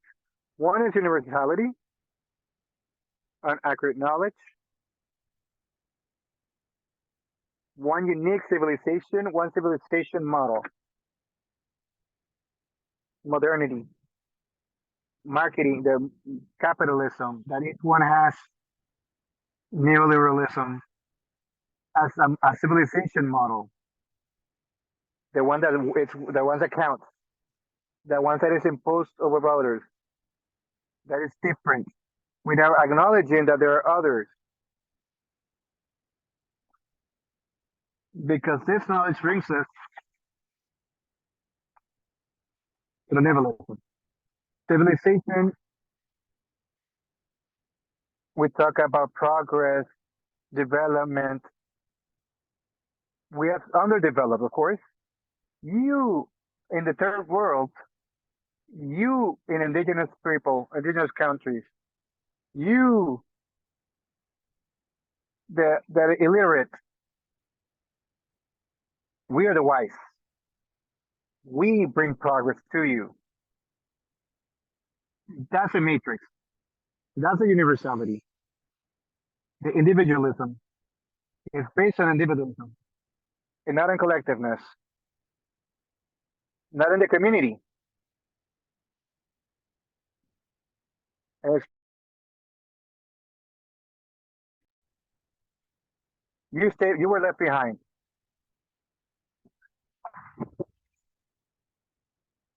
How can you put this flowers? How can you put this color? Why are you putting? You're not up to fashion. You got to wear certain colors. This is what modernity tells us. The modernity tells us if you don't go out to eat, if you're eating wheats and herbs, and you're missing out on something. It's as simple as that. That's modernity seen in that looting and destruction. And you're losing labor rights as well, based under the name of modernity. We're being extracted of organs. Organs are being sold. And that's the type of statement that we need to look at. The market and commodification, just universal market, where the economic rules are stated by the ones who have power. Where the ones who have honey, for of course quality honey, we produce soy, we produce tiles, natural medicines, first quality aloe vera. Yeah, but the price I put it. I will set the price. It will come to my market. So here they are, they come to our territory. We have the seeds, you have all this. They'll come get their products. We won't get paid for the land. And that's it. That's the marketing that they do. They take advantage of everything, of the economy and everything, of life. Today, water has a sacred value, but in a bottle, it has a price. And that's the market. And that's the one that they have. That is the one that has been dominant nowadays. The ones that we are being influenced under. And they talk about the power of growth, of progress, of the economic growth.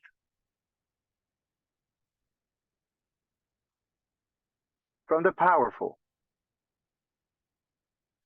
from the oligarchy, from the few families that maintain an economy and have control over the world, on that growth, based on the exploitation of Earth, of Mother Earth, of the natural resources, of other territories that have been oppressed, based on destruction, all for the power, just to accumulate. And this model, neoliberal,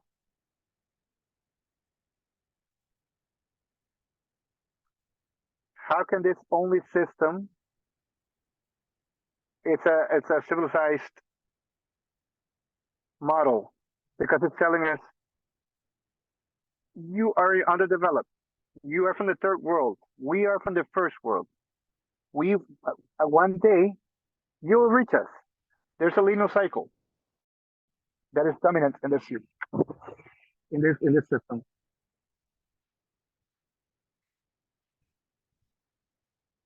And this develop.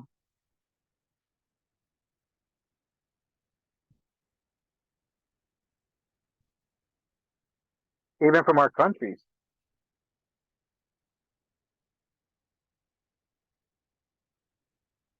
How do we comment on this? We're first seen as a unique model, and it's globalized because it's in all the territories.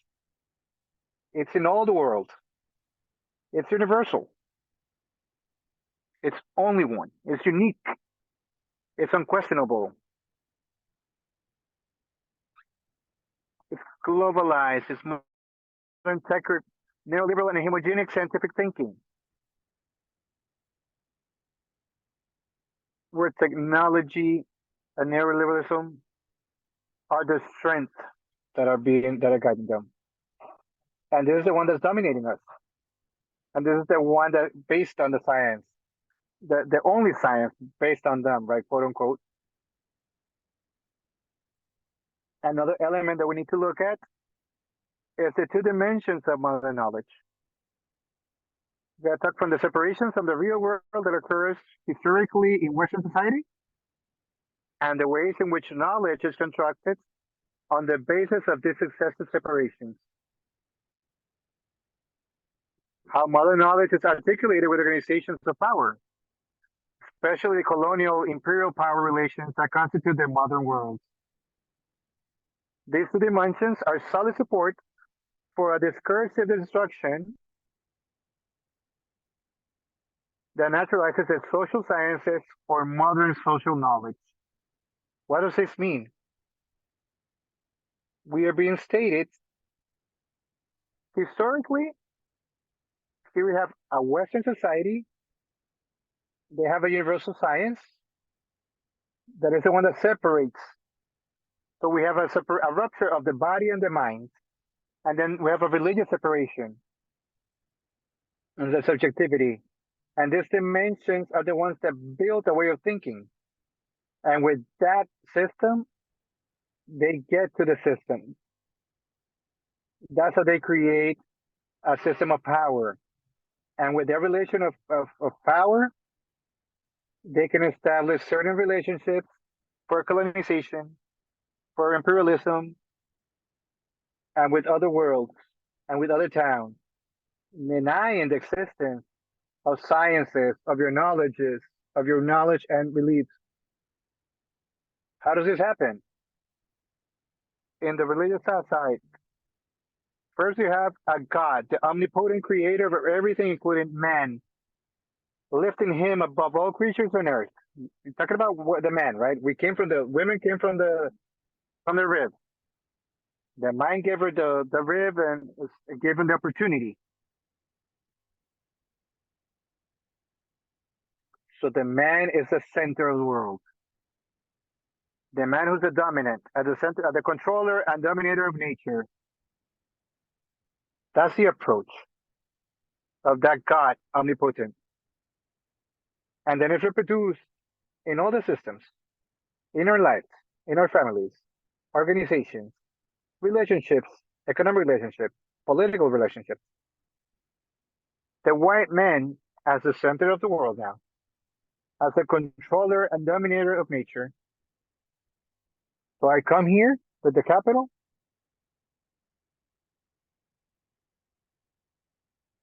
and here I have the power.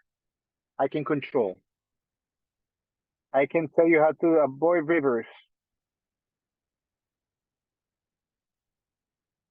of sugar cane. I can contaminate rivers. I can contaminate species. I can destroy places, sacred places. I can put oil companies, oil rigs, because I have the power. I don't care what happens about this town or about the women and their sacred values. I don't care about that because all I care about is my and the nature as an object of use, but exploitation. That's another element.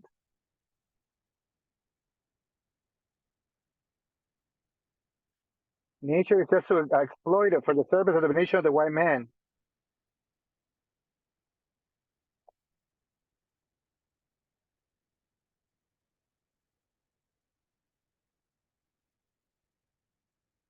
As a controller, as a continuity of this God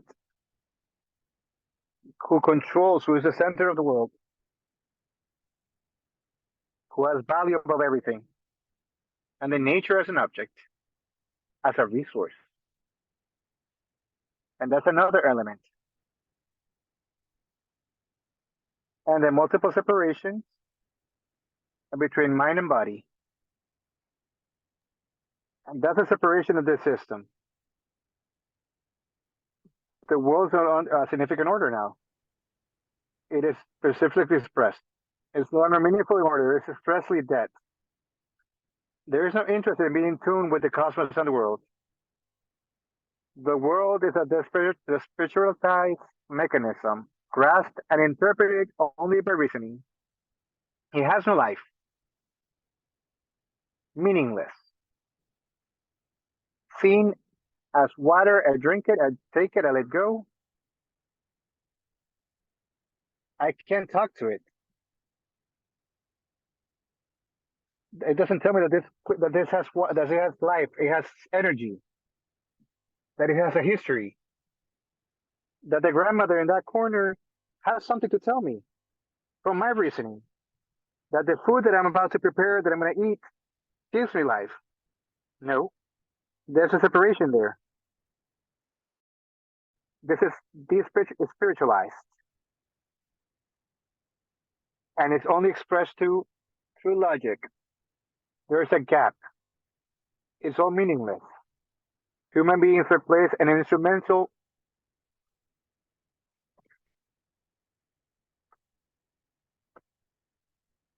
There's only an instrument.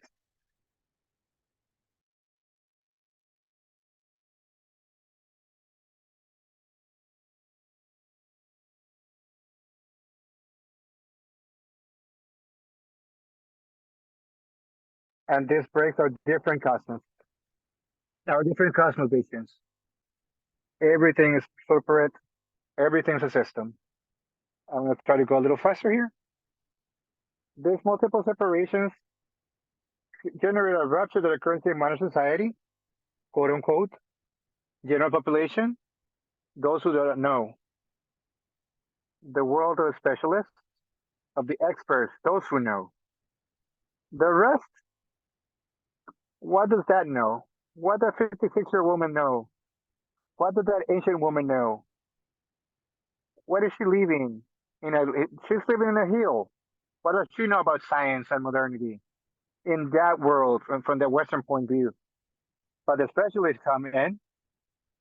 He comes into the river to study the towns who are exotic, to stay here for years and learn about the wildness, the wilderness that they have. And they bring their own beliefs created from the Western society, and we don't know nothing about that. So that reasoning is a strength within relationship of the mind-body as an objective and universal knowledge. I mean, I have to sustain this. It has to come from a scientific method. I have to show. No, wait a minute. That's empirism.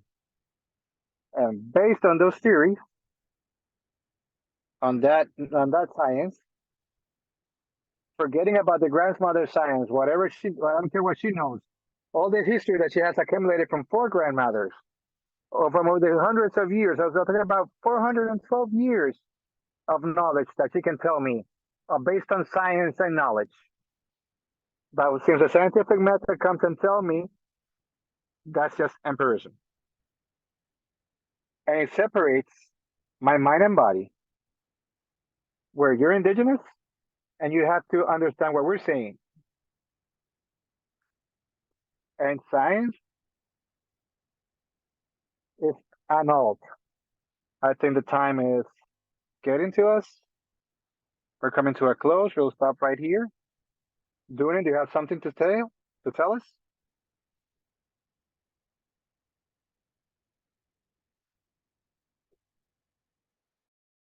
It's 10 o'clock. I think I have another minute, perhaps.